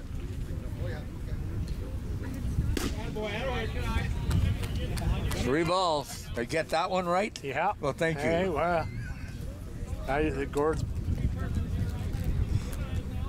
been having trouble with it. 3-0 to Bartley. Got the strike call. Now the question, does he have the green light to go on it? Or is he going to wait it out? Well, Dad's sitting down there at 3rd base, so. Ball is outside. We got a runner at first. The Barry just trots down.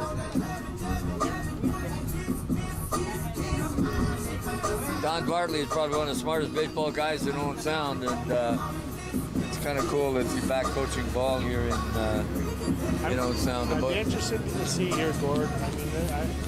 I mean, I would be getting Waylon Wilson here to drop down a bunt and try and move that runner over to second base.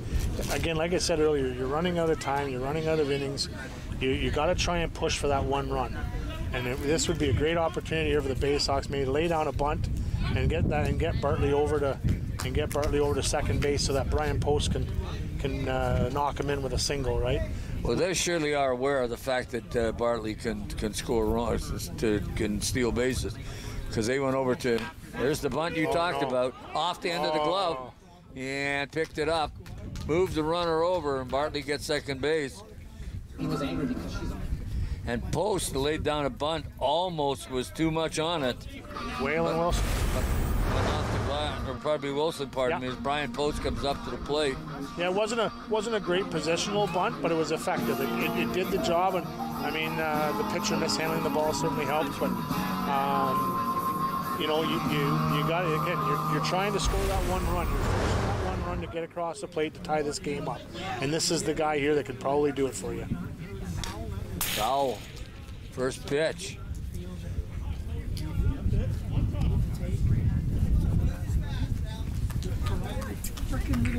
Good bit of coaching there from Don Barley, though, again, getting Waylon Wilson to lay down that bunt. Well, I think so. I mean, you called it from the very beginning. That would have been a good idea, too. There's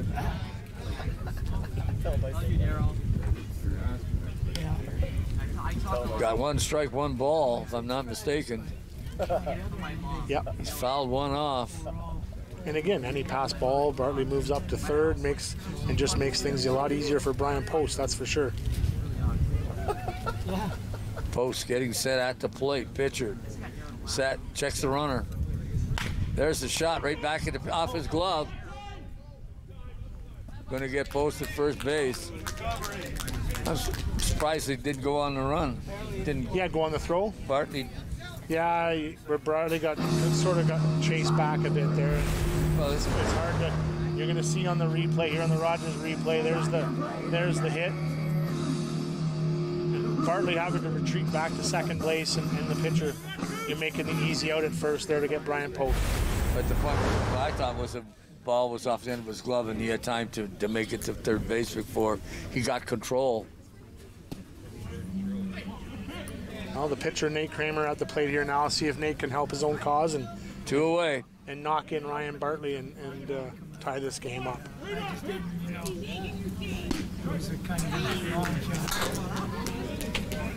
2 pitches, 2 balls. 1-1. 2 pitches, 1-1. It was on top of the thing, but apparently it had no team. Outside. Trying to throw some off-speed stuff in there to mix it up for keep Kramer honest. Yeah.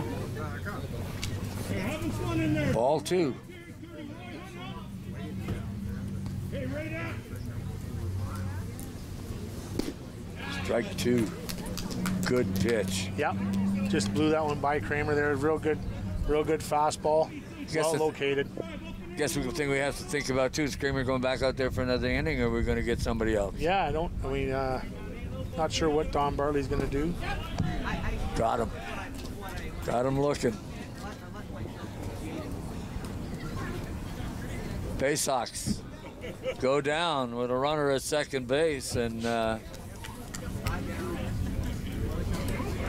couple of good plays. The bunt to advance the runner, and just couldn't get the other guys at the plate to get the job done. But you're right about one thing, though. That pitcher sure has settled down. The Knights.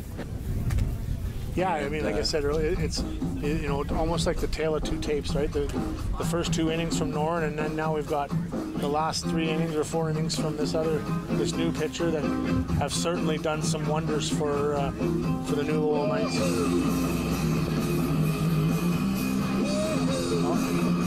Kramer's going to come back out here for the, I believe this is the top of 6. One thing I do know for sure, number 23 is coming out to the mound. Folks, just again a reminder, this has been Bailey DeRoche Memorial Day. The teams are wearing both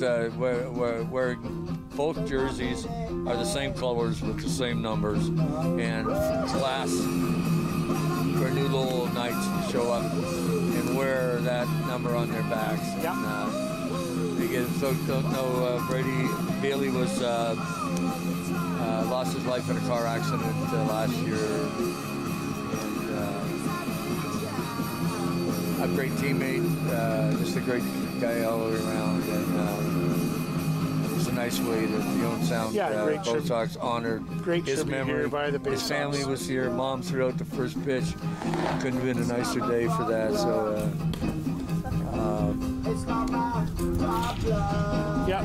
Great day here at the ballpark, Gordon, like you said, and both teams sporting the number 23 in memory of Bailey. Great to see that new Lowell was on board to do this. Class organization, and they're doing this on their own dime too, right? So not lots to be said about that, and just a great day to come on out and watch a great, doubleheader here at the Tom Williams Ballpark. Well, one of the unique things was the fact is that before the game, I got talking to the umpires, asked what the name was, and he says, you know, they're wearing all the same numbers. He says, what happens if we have to throw one out? I say, tell him to take your shirt off. No, that's okay. So, got a pitch, strike, right off the bat. Kramer's still out there on the mound. Yeah, Don Bartley still sticking with his guy, Greg Kramer, and he starts off with a first pitch strike. Well, he has pitched well. Fly ball, infield, shortstop, takes it. And of course, the shortstop's Kurt Gibson. One out already, good so far. And we are at the top of the 6th, aren't we? I believe so, yeah. You know, it's amazing how we get used to technology. We used to look out over center field and we could tell everything, but that clock is not working. Foul ball. Yeah, that poor thing needs some life. Needs some life. Need new signs. Well, he offered it that. I've always said when you offer like that, a pitch should be a strike, but guess the rule is you don't cross the plate. Yep.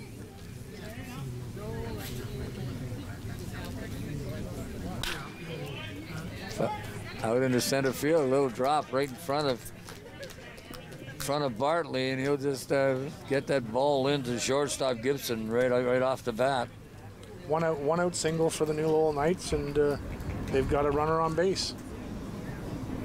Well, this is what you're looking for, double play ball. So. Yep. And Slater going to go out and have a chat with Kramer, and I think this is probably what they're going to discuss about how they're going to work this next batter, right?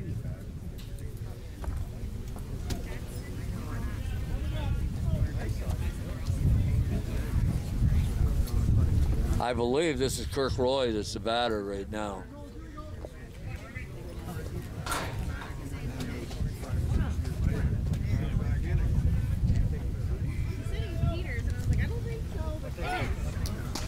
Throw right over to first base. Going to keep that runner close. Not so sure that's a good thing to do, but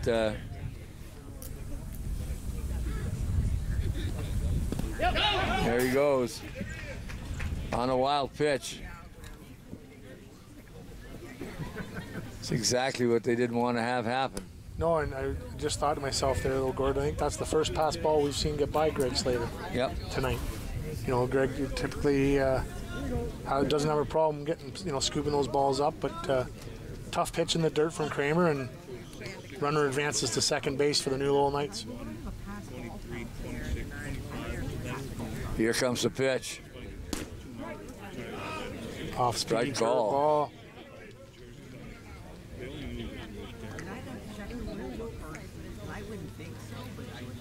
Batter set. Believe it's Roy. There's a shot down the foul. Off the fence down the left field line. Sharply hit. Well, he got a little out ahead of that thing, so. Kramer set. Checking out the sign.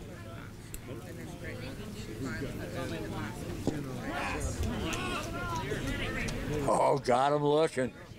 Not happy about that pitch is Roy. 2 out. Good pitch by Kramer. Might have caught a bit of the front of the corner of the plate there on that curve ball, and umpire calling that third strike. He didn't care.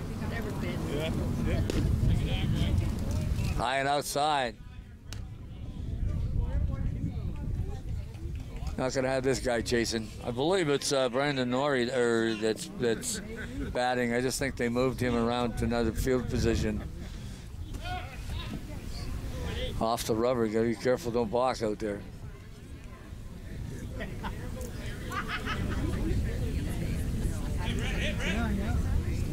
Two away. Over to shortstop. There's the throw to first. Post makes the stop. makes the catch, pardon me. Yeah, Kirk Gibson got it at short, made the good play. Yeah. Ended that inning. And the Good threat job. at top of that, too. Exactly, yep. That's, again, another, no damage done for the Baysox there. Now, good scoop up by Gibson here on the replay and makes a great throw over to first base for the third out and gets the Baysox back on the offense. We're at the bottom of the sixth here now, and it's time for Owen Sound to get on the offense here. Well, defensively, since they got their fourth run, it's been pretty solid, and you can certainly understand why Bartley has stayed with Kramer, because he's pitched very well the last 3 innings. Yep. And just one bad inning from Kramer there, I think around about the fourth, but he's settled down since then and was pitching real well at the beginning. So. The Baysox, again, it's the story about just timely hitting. You got to get some timely hits when you've got runners on base for the Baysox. That's how you got to score your runs, obviously, right? And if you're not getting the hits, you're not going to score runs.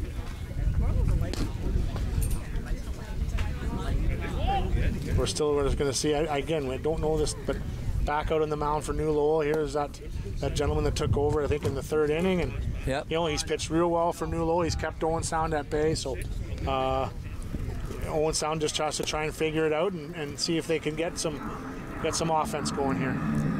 Well, it's his third inning, so we'll see what he's got left.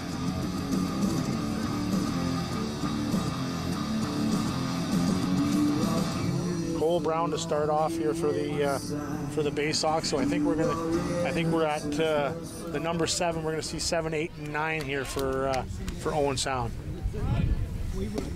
Yeah, Slater's looking to pay a pitcher in too. You can see him watching from the batter's box as he's throwing. So Cole Brown.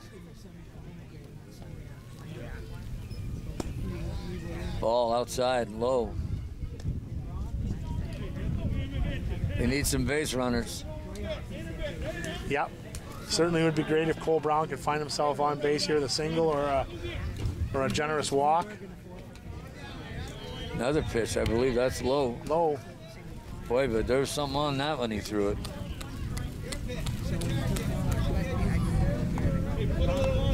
Cole Brown. Fly ball. Nice play to center fielder. Kirk Roy.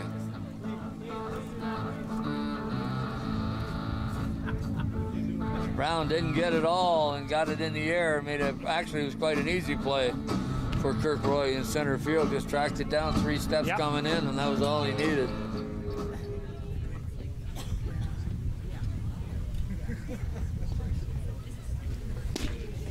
Slater. Well, they checking. He never swung on that. They wanted the first night place umpire to have a look at that one. Ball 1.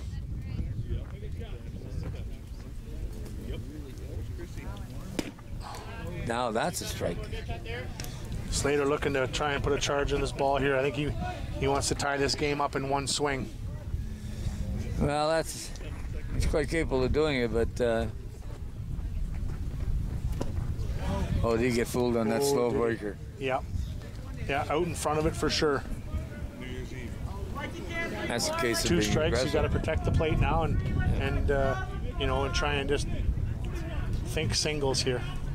Get yourself on base. Pitch is high. 2-2. I'm not saying. 2-2. Every time I've made the call this afternoon, I've had the wrong one.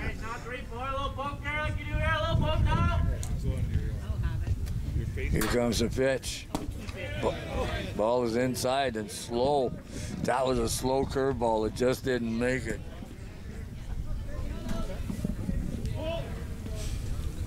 One away here in the bottom of the 6th inning. We're only playing 7 because of the doubleheader. Ball is outside. Slater gets himself on base, and we've got a base runner here for the Baysox, and looking to try and score a run here to tie this game up. John Hamble coming up to the plate. He's the third baseman. Any one of these kids that are playing for, I shouldn't use that word because that just makes me I'm old. But any one of these players that from Owen Sound are quite capable of putting the bat on the ball. There's Slater going to get second base on a bad pitch. That's a huge help for the Baysox there. Now you know Slater moving up to second base, and I mean now he's in scoring position and up to the two guys behind him to try and get him in.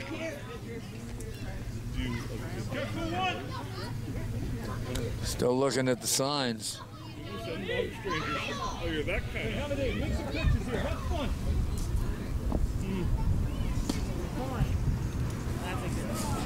Called that a ball. Yep, outside. Maybe we're starting to see the end of this new Lowell pitcher slowing down a bit. And well, you can see down in the right field line in the bullpen, they're getting stuff organized. They're looking for another pitcher. Okay. They're concerned they may have to bring somebody in for the last. Well, you've got Owen Sound's big hitter behind on deck there, the Kirk Gibson. So yeah, certainly quite capable of putting the bat on the ball. Got a strike call there. Well, the other thing, they may turn around to if he walks. Yep. Yeah, I mean, now you're into a situation, how far do you let this pitcher go? And I mean, how many pitches has he's thrown? And again, the Owen Sound lineup comes into play. Foul on it. Caught by the first baseman, Chris Reddy. Just a lazy fly ball in that infield. Getting a pinch runner. This is where you've upgraded on the base paths now, and you switch Slater off so that he can get ready to go back out behind the plate, and you get a runner at second base that's quite possibly a little bit quicker than Slater that can score from second on a single here now to possibly tie this game up. And it looks like the new Lowell Knights are little meeting out in the mound there about how they're going to approach this. And I mean, Gibson batting .633. I guess this is. Oh, they're going to walk him. Yeah, 4-pitch walk or no pitches.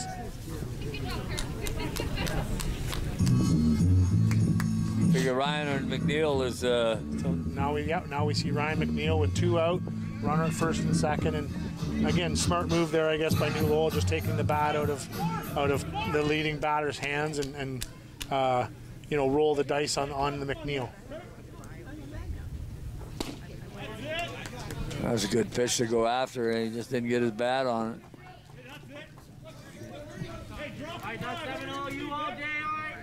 I'd be sending the runners. Of course, that's... Gord, so would I. I learned that from you. Yeah. I've always said, my philosophy was, I'm going to do it until you can actually do it consistently.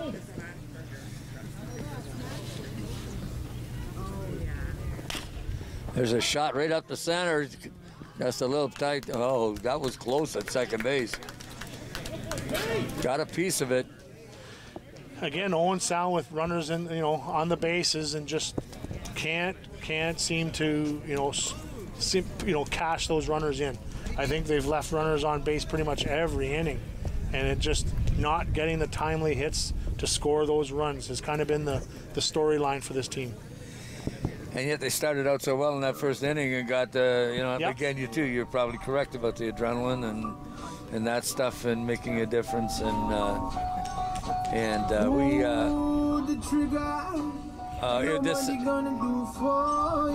it just seemed to be New Lowell got the pitching where they needed in the middle frame. Yeah, they made that adjustment on the mound in the second or third inning, and again ever since then it's New Lowell's outscored Owen Sound 4-0. So well, Owen Sound in the next inning are going to have Ryan Bartley, Waylon Wilson, and Brian Post are going to come up to the plate. So they've got to shut them down so they ever stand a chance to get some offense on the board. Absolutely. Owen Sound's the main job now is play defense, get your 3 outs, without any runs scored against you, and get back on the bats there offensively and try and get that run to tie this game or even possibly win. Well, Kramer's coming back out to pitch, so he's gone to 7 innings. This is going to be his. Yeah, he's going the full distance. Yeah, and he has pitched well. Now, does Bartley have anybody in the hole that he can get? Because he doesn't got anybody down the line warming up. Oh, I saw Wade Walsh was throwing some pitches there earlier. Wade, no stranger to coming in late innings and being a relief pitcher. So kind of nice when you've got that at your service, right? A guy like Wade Walsh. Well, that's so true. And a few of these positional guys. Ryan Bartley's a pitcher, right? I know Waylon Wilson's a pitcher as well. So Don Bartley certainly no shortage of arms that he can use.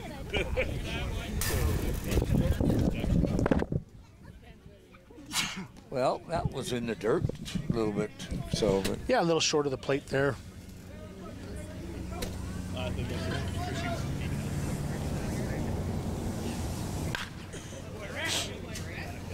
Fly ball.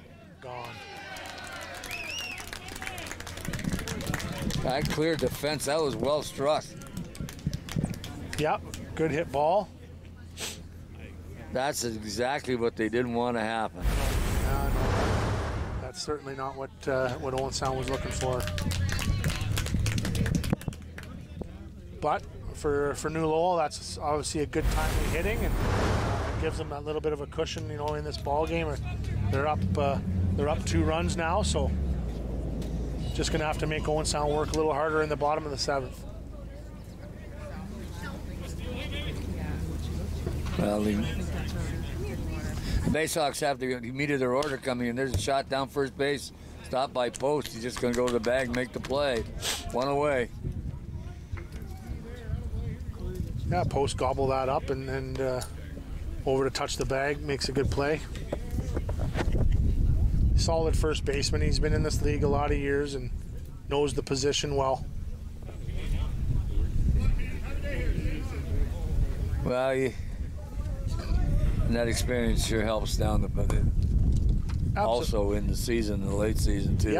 Yep. It's like I said earlier in the telecast, it's great to have baseball back in town. You got guys that want to come and play here too, and of course Ryan Bartley and Don Bartley can draw players because they're knowledgeable and shot right out to center field.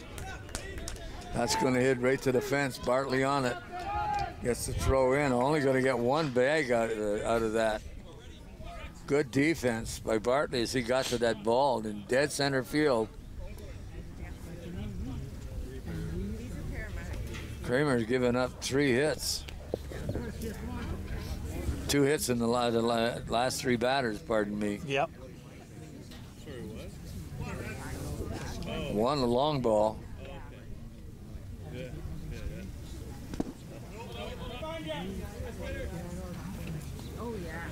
Yeah, that was Baldry that just hit that ball and ended up on first base there, the catcher for New Lowell. So I think he's had a long day. He wasn't really feeling stretching that out to a double. Yeah, I can understand that.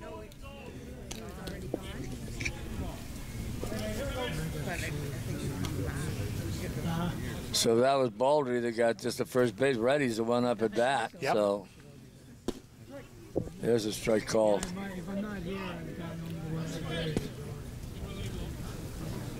Three batters, none out. Or pardon me, 1 out. Yeah, Owen Sound looking for a ground ball here to maybe induce a double play. Oh, he was looking at that one. Chris Reddy, he kind of had a look at it and brought that bat back.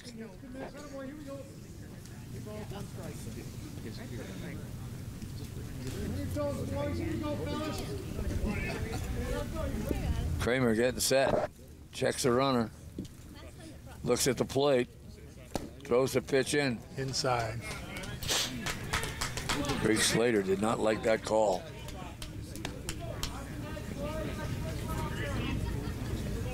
New Lowell with some base runners here in the bottom or top of the 7th. And they picked up a run on a long ball. Yep. Hit out of the park by Stu Bowman, I believe. So, or Sean Connor, pardon me, I think it is. And Bowman was thrown out at first. Baldry is at second. We're going to see a pinch runner come in here for New Lowell and take over at first base.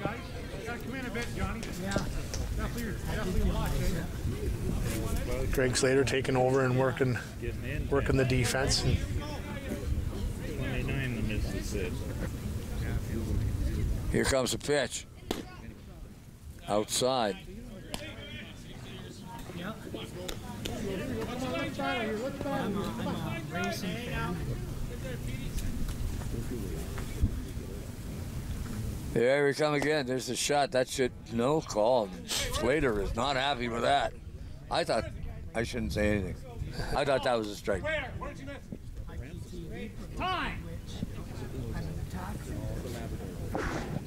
Wade Walsh asking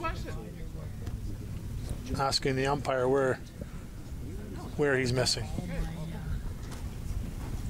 I get all three major junior like the OHL. I just asked the question. I didn't say anything after that. Give him your glasses. Everyone else is saying anything. Whatever. Looks like umpires asked Wade Walsh to hit the showers. Blair Kemper is not too happy about that. Tosses Wade Walsh. Does he have to leave the bench? Yes, he does. Yeah, he certainly does. That won't have any effect on the next game, will it? I don't know. I don't know. It should. But he's right. I mean, all of a sudden this guy has been consistent the whole game. And all of a sudden he changed. That looked to me. Yeah. You know, and the pitchers, and it's frustrating on the pitchers. They just want to know, right? Yeah. And you knew right off the bat that Slater wasn't happy because he stood up and went to the side, and I've seen that before.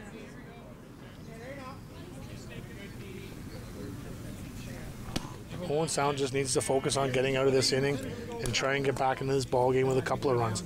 I certainly wouldn't say that they're out of it by any means. 2 runs isn't the end of a ball game for me.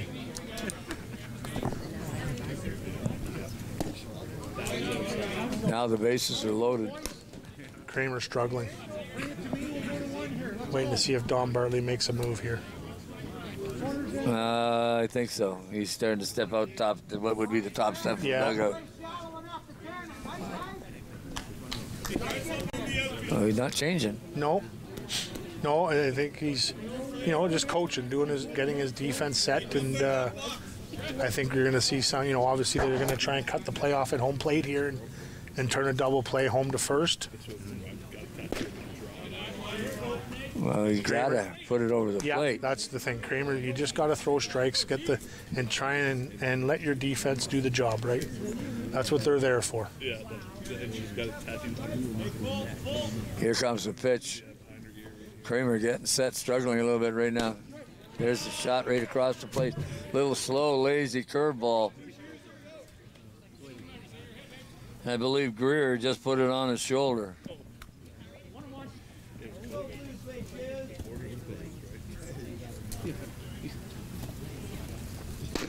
Ball is high. Yeah. You don't want to walk a run in this case by any means, and you don't want to give New Lowell any life. You want to try and let your defense get out there and turn outs for you. Fouled off.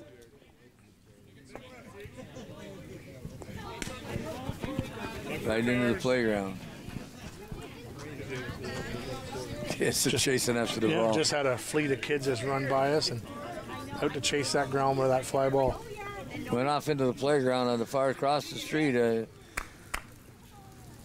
Strike, got him. That's a big out. That is huge out. Very big. Yep, good pitch. here in the bottom of the 6th inning, and 2 out. where's the top of 7th? Top of 7, yep. Yep, top of the 7th with 2 out. We're just seeing the runner change for the catcher. They always try and let the catcher get in there early and get dressed so that the game moves along.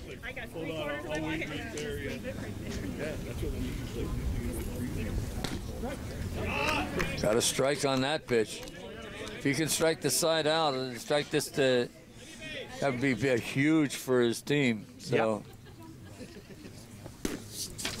I called the ball on that. 1-1.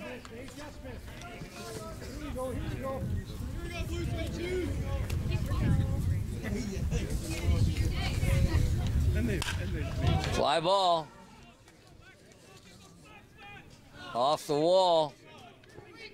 Off the fence. Brown can't get to it. 1 run scores, 2 run scores, 3 run scores. Cleans the bases with a triple.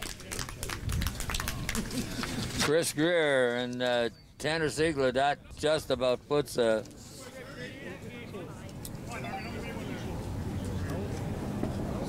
this game in the basket. Yeah, that certainly wasn't what the Baysox were hoping for by any means, but good piece of hitting there. We can't take that away from the batter, Greer, and he did his job and cleared the bases.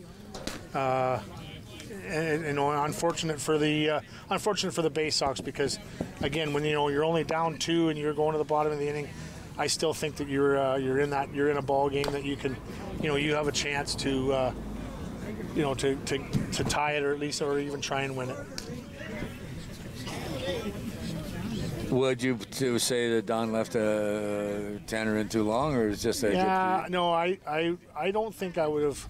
I don't think I would have let Kramer come out and start this last inning, or I would have given him a couple batters and maybe gone from there on a per batter basis, I guess.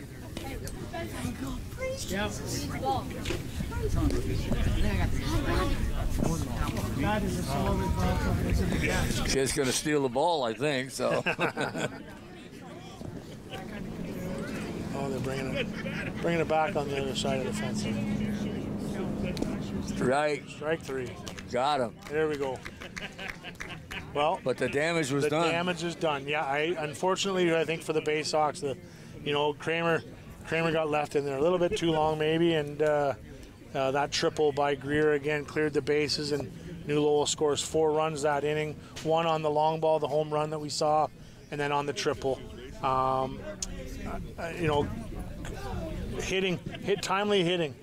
Timely hitting is everything.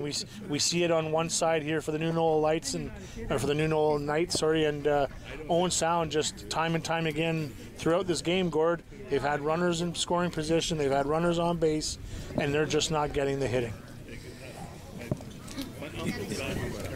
I can't even add to that. I think you said that's so right. I mean, That's exactly what's been happening for every inning. They've had base runners. Absolutely, yeah. And if you're not going to move those runners over, some of them are even in scoring position, second base. Yep.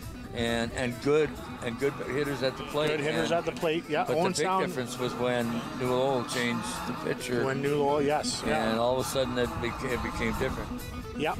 So it's the same kid that's playing now as it was since that 3rd inning.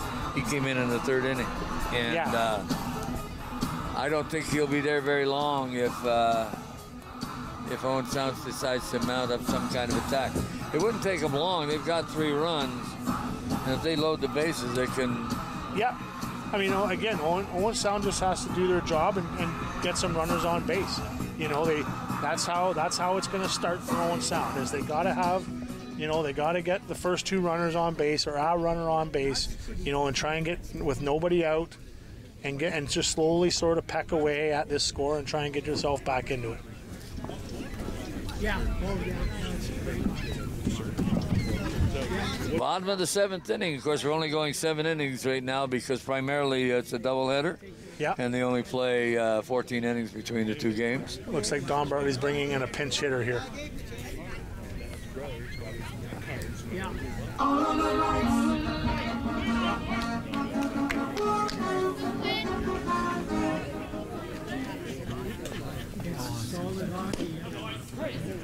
Called strike on the first pitch. They've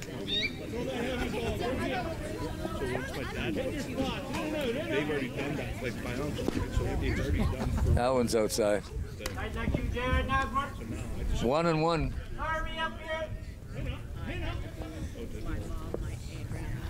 Gonna make him pitch. There's a ball in the dirt.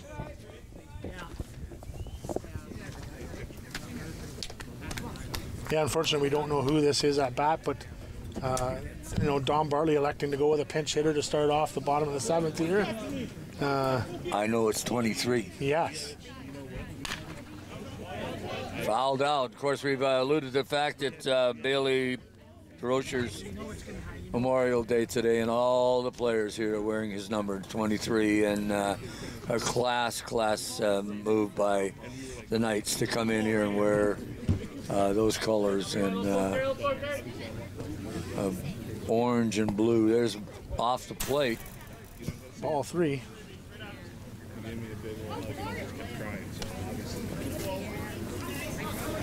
And been quite a nice day for them. They all lined up on the lines at a moment of silence in memory. It was just a class move. There's a shot down the wall. Third coming, and he gets it. Brett Elliott makes a good play, scoops that ball up, then picks it up, and then tosses it over to first base for the first out.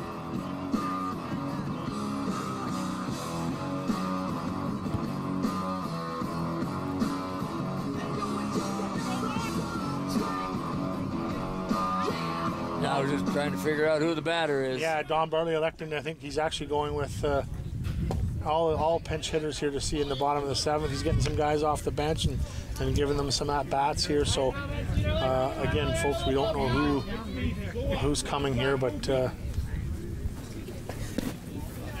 I have a list of numbers of the players if they were coming in at a regular game, and I could give you the. But again, it's such a classy thing to see this afternoon, and DeRoche being a well-loved player and friend, son. Yeah. And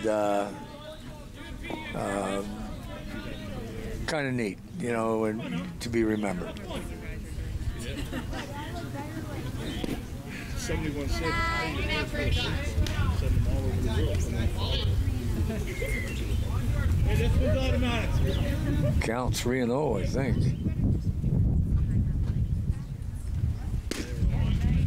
I saw 3 fingers up on one side and one on the other. Full, 3 balls and a strike. Fouled off into the screen. I thought I'd be waiting on that one.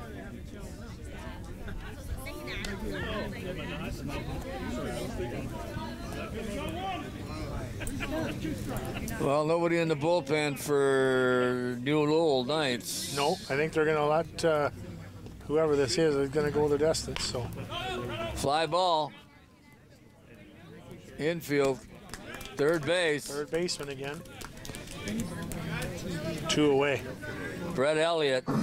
2 down. Bottom of the 7th inning.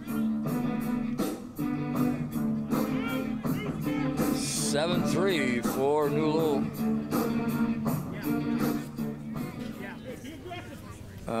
We'll do that to get things. This is just almost unfortunate for Owen Sound as they get behind. Yeah. And then that home run just, and then the triple.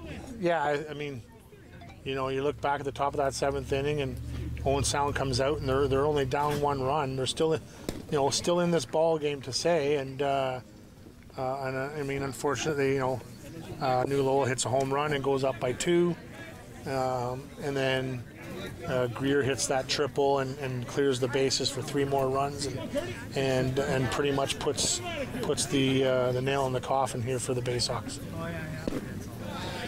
Yeah, you get a runner late.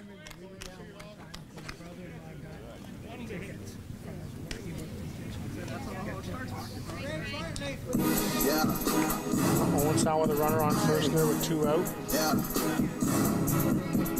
Well, they can still get a chance for a big rally. Never say never, isn't that what they tell you? Yeah, there's a certain amount of truth to that. Yeah.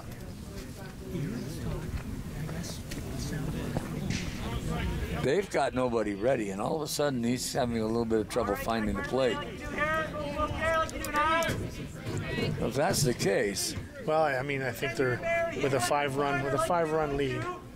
You know, they have that cushion. I mean, I think they can afford to let this gentleman keep going and see it through. I don't think New Lowell wants to waste an arm with 2 out in the bottom of the 7th.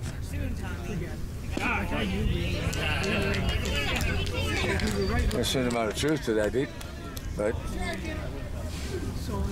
2 out, runner on first base. Here comes the pitch. Fly ball. Right side, actually second baseman gets underneath it. That's a ball game. Yep. And the second baseman, of course. The New Lowell Knights take this game 8-3 over the Owen Sound Baysox, and Gore, just a quick wrap up, I guess. Again, we just discussed it earlier, but the top of the 7th inning and the late home run and the triple was what got the Baysox in trouble. Well, it was exactly, but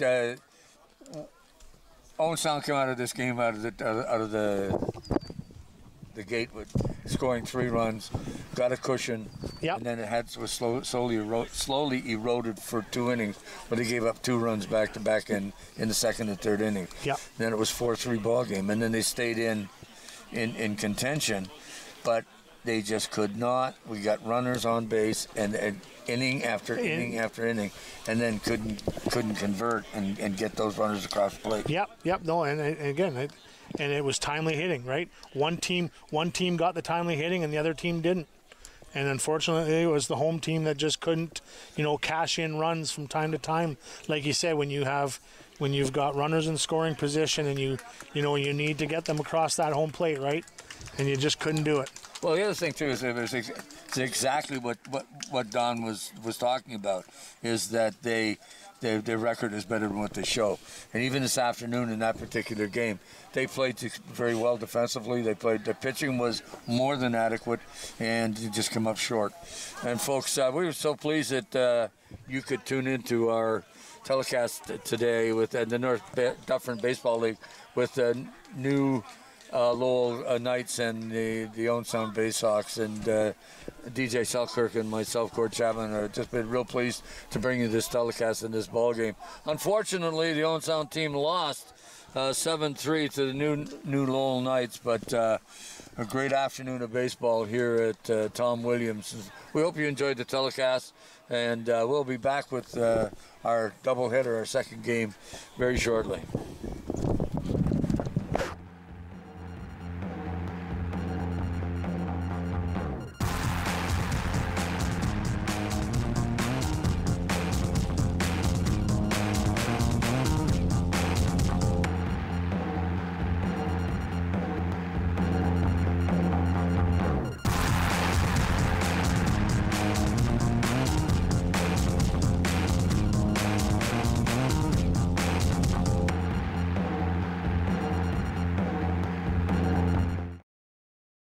Due to the length of the preceding program, we now join the regularly scheduled program already in progress.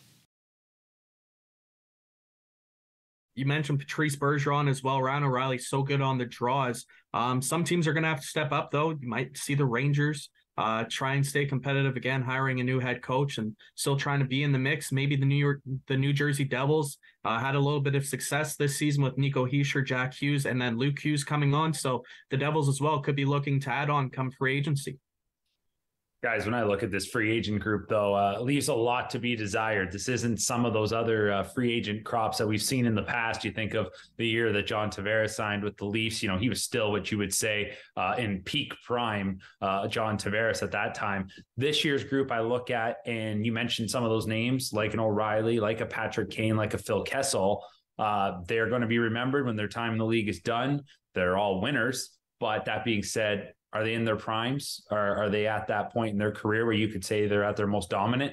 I don't think so. And I think when you look at this group, it's full of depth and character guys. And what's going to happen is there's going to be a lot of players who, in my opinion, are maybe third liners that are going to get paid a ton of money. Great for them. No knock on them. That's wonderful. One guy that stands out to me is a Tyler Bertuzzi. Who wouldn't want that guy on their team? He drags your team into the fight. He's got a touch around the net, and you know how he competes. But there's a guy that at the end of the day, if he's going to be considered one of the prime free agent targets, one of the big fish in that pond, probably kind of speaks to what kind of crop we've got this year. Ultimately, JC, the team I'm looking at, though, is the Toronto Maple Leafs. And it's not necessarily with this year's free agency, but what do? They got to get the Austin Matthews contract figured out. We know that Brad Treliving has apparently already been out to Arizona to meet with Matthews. There's a lot that's got to get figured out with that big group there. And whether or not we see those deals done, maybe we see something like last year in the summer where we saw that huge trade between Florida and Calgary,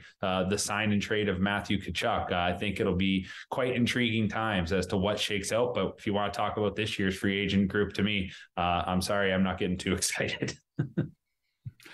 Well, I mean, there's looking at the list, it is a lot of guys. We're talking mid to late 30s on this list, and as you mentioned, Mark, I mean, these are guys that have had great careers. They will help sell tickets, but I wouldn't be expecting them to like help their teams hoist a Stanley Cup or anything like that. Corey Perry's a guy on this list. He's 38. I mean, if he gets a contract, it's going to be a year. Who knows where it's going to be? Let's talk about the Leafs for a second, though, because one name I read today as a potential to possibly maybe move at the draft, and this is going to go off the board, so don't freak out, but Mitch Marner. So we know that he's the highest scorer on the Leafs. He was their leading scorer in the playoffs this year. He's the third highest paid winger in the league. And if you're making a pitch for Matthews, like one of the M&Ms is going here. So Zach, what do you think? Is there anything? Is Mitch Marner a guy that could be possibly in play for the Leafs? I think that would make the NHL draft time a lot more, maybe not a lot more exciting, but would really bring an element of excitement to hear such a big trade, such a big player like Mitch Marner come into play. Toronto's had their struggles year after year. They get past that first round, and now they fell short in the second round. So maybe Brad Treliving tries to make a huge impact right in his first time in Toronto and trades away a guy like Mitch Marner. It would add a lot of excitement. The thing is, who takes him and what's the package that you're getting back trying to win a trade, trading one of the top players in the league? I think that if you're Brad Treliving, you have to be open-minded. You have to be considering anything. And if teams are willing maybe to make those calls, even if it's not on record, even if it's just kind of some feelers out there, I think you have to. And to your point, JC, when you're trying to get all these other contracts worked out, you know, they're saying the cap's going to go up, but we still know these guys, they want their pay increases. And I just don't see how at the end of the day for this team to win, if the constant knock continues to be, they've got too much money invested in a core group of guys where you need a little bit more to spread around in order to create that depth, then I think you have to be considering all options. If you ask me though, if I had to rate on a scale of 1 to 10, does Mitch Marner get traded? I still think I'd be in the category probably around a 3 or a 4. But that being said, it probably wouldn't knock my socks off if all of a sudden it did happen. I think Brad Treliving, though, would certainly have a lot of people to answer to, though, if he pulls the trigger on something like that so short into his tenure. It's certainly not an easy move to make, and it's going to, well, have that Toronto media group all over you pretty quickly. But July 1st, that's when free agency opens, right at noon in the Eastern time zone. So we'll watch and see what big names sign where. The first hour of free agent frenzy is usually the best hour to watch. One name likely to be moved, though, at the draft is Alex DeBrincat of the Ottawa Senators. He has still a year left before he will be a free agent. He's made it quite clear he does not want to stay in Ottawa and likely will be moved. He was 4th on the Sens in goals with 27 and in points with 66. He had a 41 goal season the year before, and Ottawa paid quite a bit to bring him in. Has his trade value gone down? I mean, if you're an NHL GM, you must hate it when a player makes their intentions publicly known like that. Not the first time to happen at Ottawa. Certainly we saw Danny Heatley's trade value go down when he did the same thing, or at least it was in a similar situation. But is there any way that GMs can just get players to be quiet and work these things out behind the scenes so that they can likely, hopefully, move them to a destination they want to go. Zach? Yeah, this one kind of caught me off guard. Alex DeBrincat, playing alongside Brady Tkachuk and Tim Stützle, the future's there for the Ottawa Senators, and I know you'll believe in that firsthand, being a Sens fan yourself, JC. But we're in the time where social media has developed more than ever, and now you have to worry about things maybe leaking on Twitter to an Elliot Friedman or a Bob McKenzie. So you think you would do it the professional way, but sometimes that information does leak out and alert the public, and maybe that does decrease your trade value for Alex DeBrincat. Leaks out, or you mean agents letting the insiders know? I mean, there's obviously a lot of cards being played behind the scenes that we're not going to be completely privy to. But I think in this situation, I think the fact that there's probably not a surprise that DeBrincat's going to want a different destination. It's not a knock on the Ottawa Senators, but I think people aren't necessarily going to hold it against them in this case. That being said, I have a real tough time figuring out where he ranks. I mean, he did not start off very well with Ottawa, and you just wonder, as you mentioned to JC, some of those numbers in the past, a 41-goal season, he's done that twice. Is he going to ever get that again? Are you trading for a guy, or are you going to try and get a guy signed that's maybe a 30-goal scorer?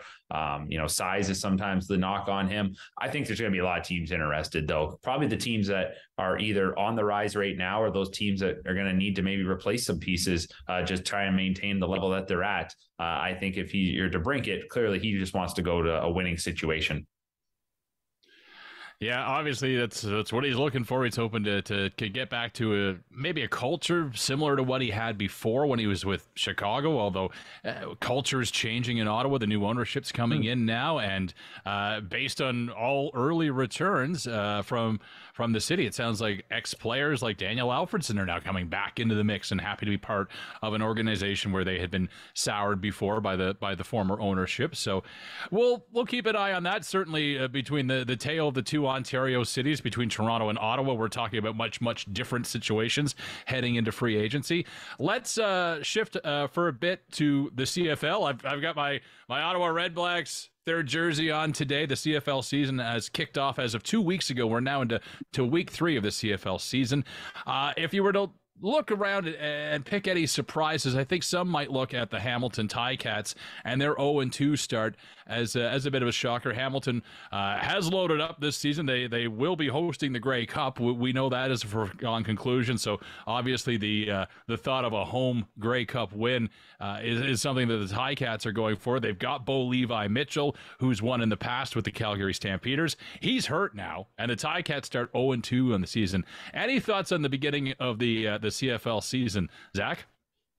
I'm not going to lie to you, JC. I'm not much of a CFL guy myself. I think of everyone on this call, you'll probably be the biggest CFL fan between the three of us. But I have been watching a little bit. The Winnipeg Blue Bombers, I think, and the Toronto Argonauts are two of the favorites this year. And of course, Winnipeg being 2-0, and Toronto coming off that Grey Cup win and beating Hamilton in week 1. I think those are the two teams I'm going to be following a little bit closely this year when it comes to watching the CFL for myself.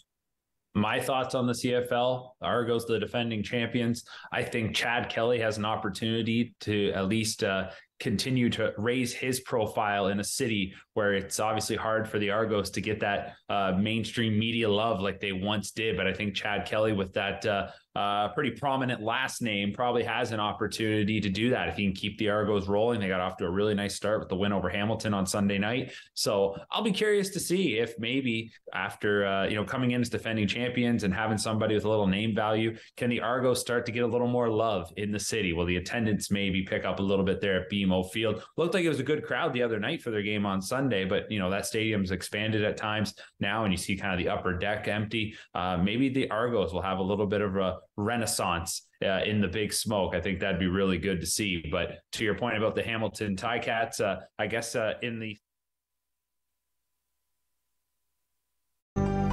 call the Rogers TV viewer response line, email us, or connect with us on social media.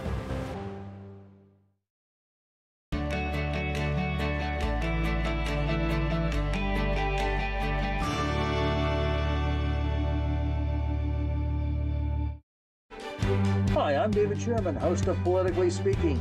Join me for my next show when I have guests from the Bruce Grey Catholic School Board. Politically Speaking on Rogers TV. It was our 35th anniversary. To celebrate, we were on our way to Mama Rosie's, where we had our first date. That's when we heard coming from the radio. So we stopped and listened. It helped us get to safety. So when I think of our anniversary, because now we have even more to celebrate.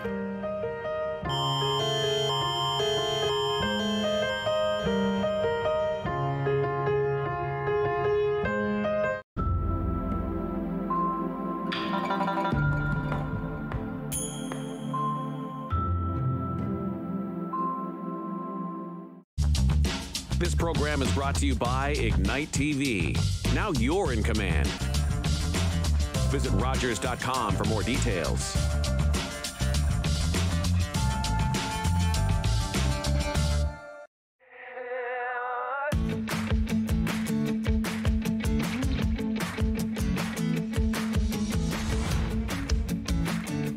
There he is.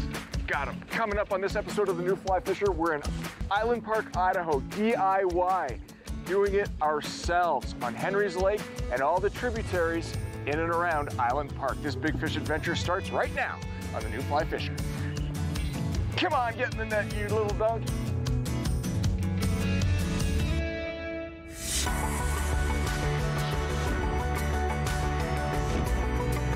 Ooh, that's a nice sized fish. I will catch these all day. That is what you're in for on this episode.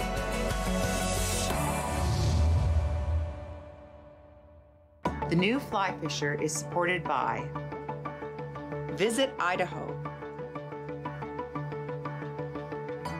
Yellowstone Teton Territory, Orvis Fly Fishing, Scientific Anglers,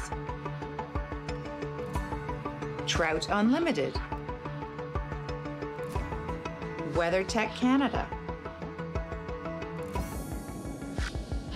Welcome to Island Park, Idaho, a wonderful little city in Yellowstone Teton Territory in eastern Idaho. Island Park sits at the base of Sawtell Peak and Mount Jefferson and is home to the world-famous Henry's Lake Stillwater Fishery and, of course, Island Park Reservoir. We're in Island Park as guests of good friend Mike Wilson of Drift Lodge and Fly Shop. Mike has invited me here for two reasons. Number one, to experience the world-class fishing in the area as a do-it-yourself fishery. And number two, to meet and fish with Hall of Fame surfboard shaper and excellent angler Al Merrick. Mike didn't have to ask me twice. There is a vast variety of angling opportunities in the Island Park area, including small stream trout fishing, access to Yellowstone National Park, the Henry's Fork of the Snake River, and of course, Henry's Lake itself. I've fished this area in the past, always with a guide. I begin this Island Park adventure as every DIY angler should, hitting the local fly shop, picking up some local fly patterns, and of course, some local knowledge. When you're doing things yourself, it's really important to cut down the amount of information that you have out there. And one of the great ways to do that is to go and visit a local fly shop. Go in, buy some flies, ask the proper questions, and they'll help narrow down where to go and what to use. I jump in the car and head to a small creek in the area. I went in to the fly shop and asked some advice. And because it's September and it's, mid-morning, they recommend that we start off with a hopper dropper system. So I'm going to do just that. I've got one already tied up. There's no use in getting out at the crack of dawn when it's cold at night, hovering around freezing, and those fish are really lethargic and really sort of quiet. So, it's 10 o'clock in the morning, have a nice breakfast, and throw some hopper droppers once things warm up. Small creeks like this are very sensitive to pressure, and it goes without saying we're respecting the lodge's request for catch and release, as always. This creek sees many trout species, including cutthroat, rainbow, and brook trout. It fishes just like any small stream, intimate, quiet, and stealthy.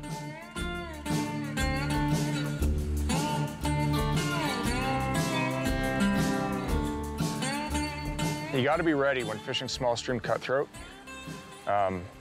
Generally, your first cast is your best cast. So when you're ready to lay one in there, you got to be ready to do the dance right away, because it could happen immediately, just like that. Ooh, good fish. Really good. Oh, this is a beautiful cutthroat.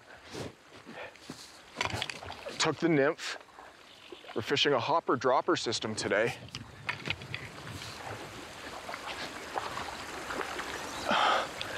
You stay out of there, please. Oh my goodness, this 5-weight is working out. Come on, buddy. Stick with me, pal.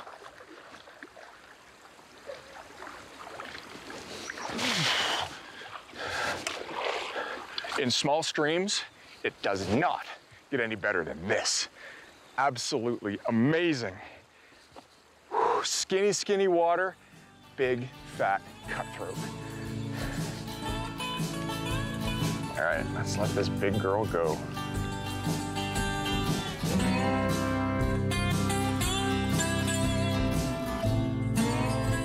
I approach an irrigation diversion and see a red streak slashing through the pool.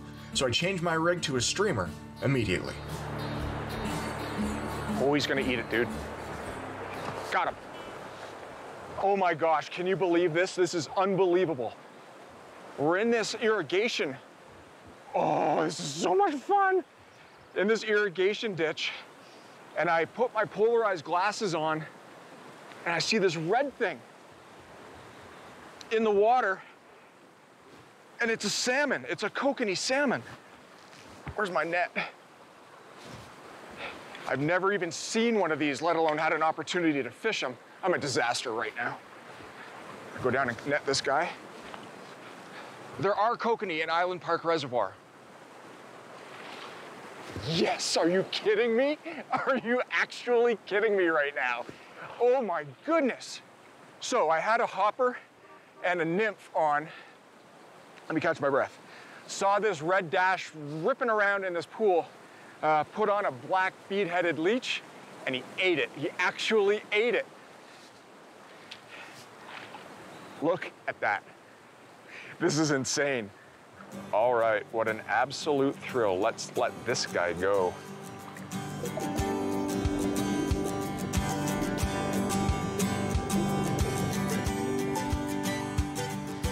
You know, it's these moments in this sport that absolutely leave you gobsmacked. I've never even seen a kokanee salmon before, and to be able to catch one here in Idaho, unbelievable. Absolutely fantastically spectacular.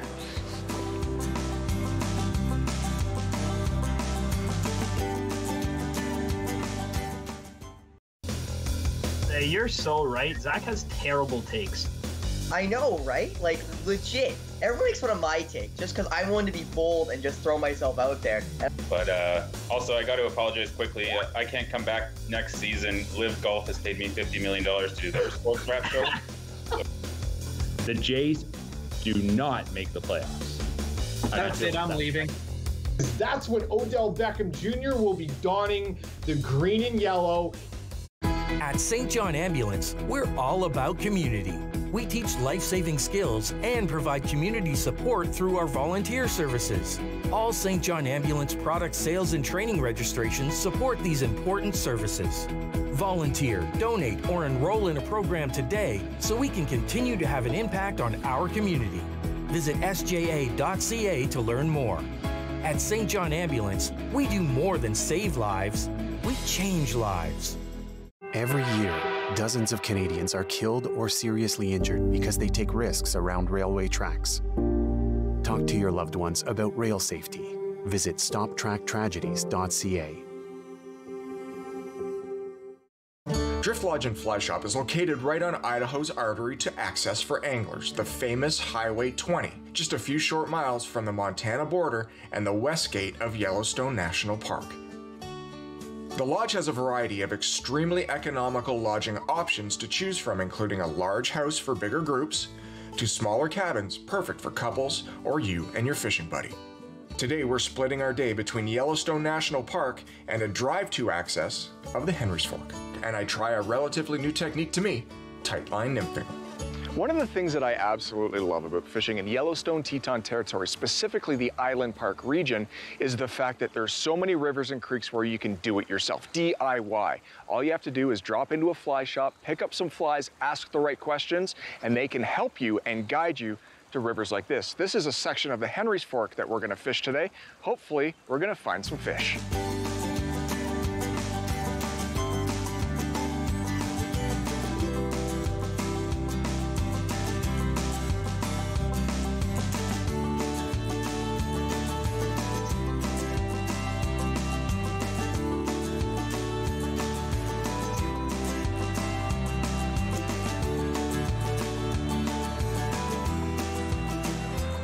What I'm doing here is I'm casting upstream with this double fly rig, and on a tight line, I'm two-handed fishing it down, leading with my rod tip so that I'm literally cutting through this water, managing my slack with my other hand. Lots of anglers do one hand, right? And they will raise it up, but not managing their slack, okay? With a two-hand technique, you can place it, raise it up, find the bottom, and then fish it all the way down. Now, when you get a good drift, and a drift that you're happy with, you can actually lower your rod tip and swing it, and there's a fish right there, just like that. Little guy, but hey, if it fooled a little one, it's gonna fool a big one too.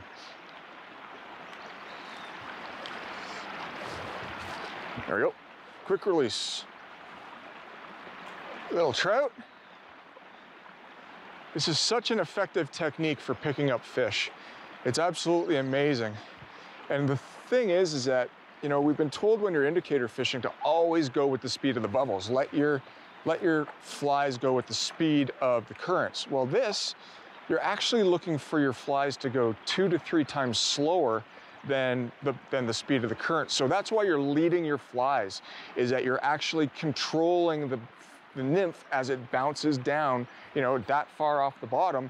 And it's right in the strike zone of rainbows. We've been catching little ones today, but they're big ones here for sure. Little pheasant tail, beadhead pheasant tail. With a little pink in it. They're feisty. And when you're learning a new technique like I am with Euro nymphing, it is a great, great thing to be able to see success of any kind. Even if they're little, they still play. Hook just pops right out. This little guy gets to go and grow up. Amazing, so fun. All right, let me run through the rod setup I've got here. This is an 11-foot 3-weight rod paired with a large rubber reel. It's got a Euro nymphing 3-weight line. It's super thin diameter. To that, we have attached our leader, which is 22 feet of monofilament, followed by a small section of cider material with the tags left on. And then we have probably 5.5 or 6.5 feet of 5-pound tippet. To that, we have a fly hanging off of the tippet, and then we're actually drop shotting this pheasant tail, beadhead pheasant tail, with 2 pieces of BB. So that's the setup that we've got for catching these little trout. It's super fun. I'm brand new to Euro nymphing, and I'm here to tell you, I'll do it again for sure. There's so much to learn. After a fun morning on the Henry's Fork, I pick up and head north to Yellowstone National Park. To fish Yellowstone National Park, you need to have a park pass and a license. A state-issued angler's license isn't suitable enough. You need a park license to fish within the boundaries.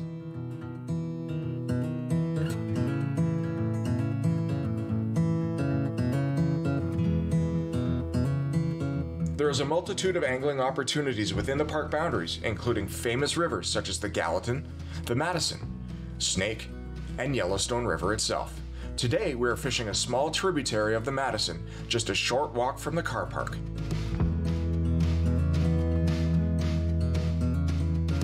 Make sure you bring your camera, and bear spray too. There's wildlife everywhere.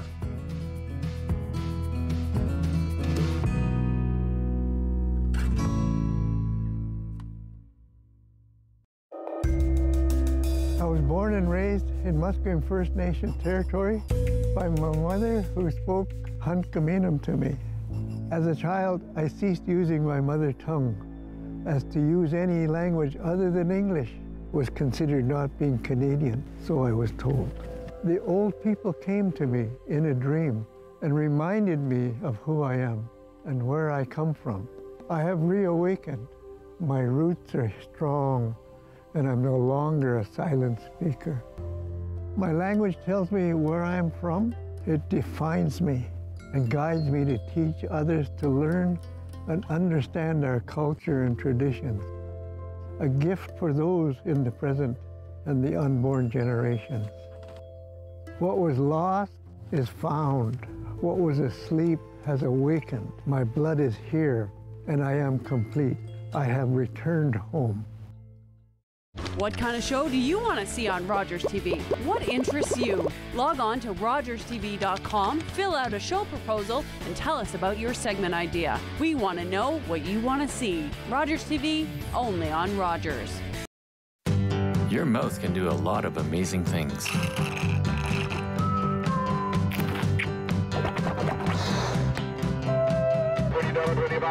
And your mouth can save a life. Hi, I'm Tom Wong. I'm just one of close to 1,000 Canadians in search of a stem cell match. We need your help. A simple swab is all you need to register on the National Stem Cell Database. You could be the one to save a life. Find the hero in you.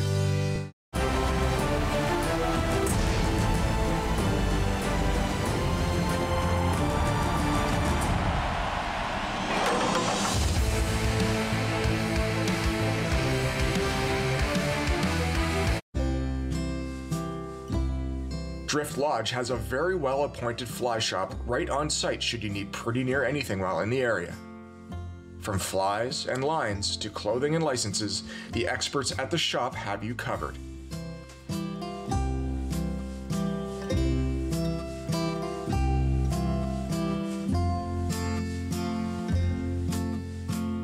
We weren't even in the truck for 10 minutes driving to the Henry's Fork here. It's public walk and wait access. It's absolutely perfect for those who want to DIY. We are loaded up with a hopper and a dropper in search of cutthroat, rainbows, and maybe even a brook trout.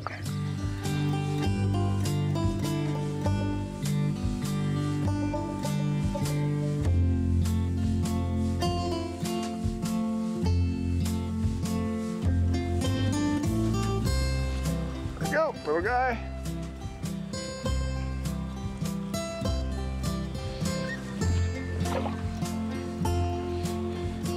Baby rainbow on the nymph. Good sign of a healthy fishery right there. That's awesome.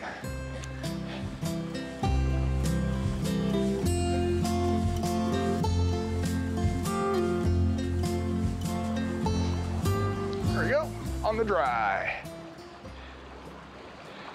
A little better fish this time. But if you look at where we are, whoa! I mean, you can't beat it. It's absolutely fantastic. Just beautiful. He came up to eat the dry. At least I thought he did, but it looks like he's got the nymph in his mouth.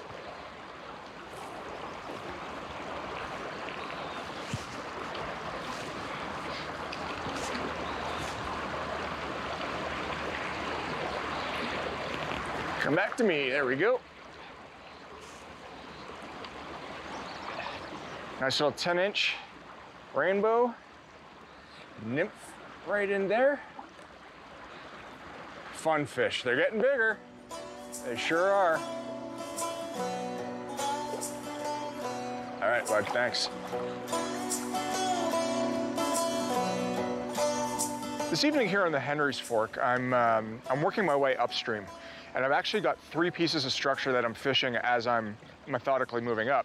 I've got this set of logs over on my left that are creating their own seams and their own pieces of structure, as well as being structure themselves. Then I've got a deeper area in the middle, which might hold some fish, but what I'm really excited about is the rock that's directly ahead of me and the 2 seams that it's throwing on either side of it. So as I take a couple steps up, I'll put this chubby Chernobyl into each piece of structure, 2, 3, take another couple steps up, 1, 2, 3, effectively covering all the water. Always keeping an eye on the chubby because I do have 2 titanium nymphs on underneath this. So let's see what happens.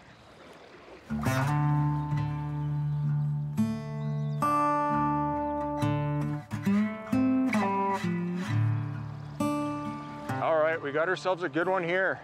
It ate the ant. It ate the Chernobyl. I'm gonna get this guy on the reel. It's a big one. It's a big rainbow. I can see him.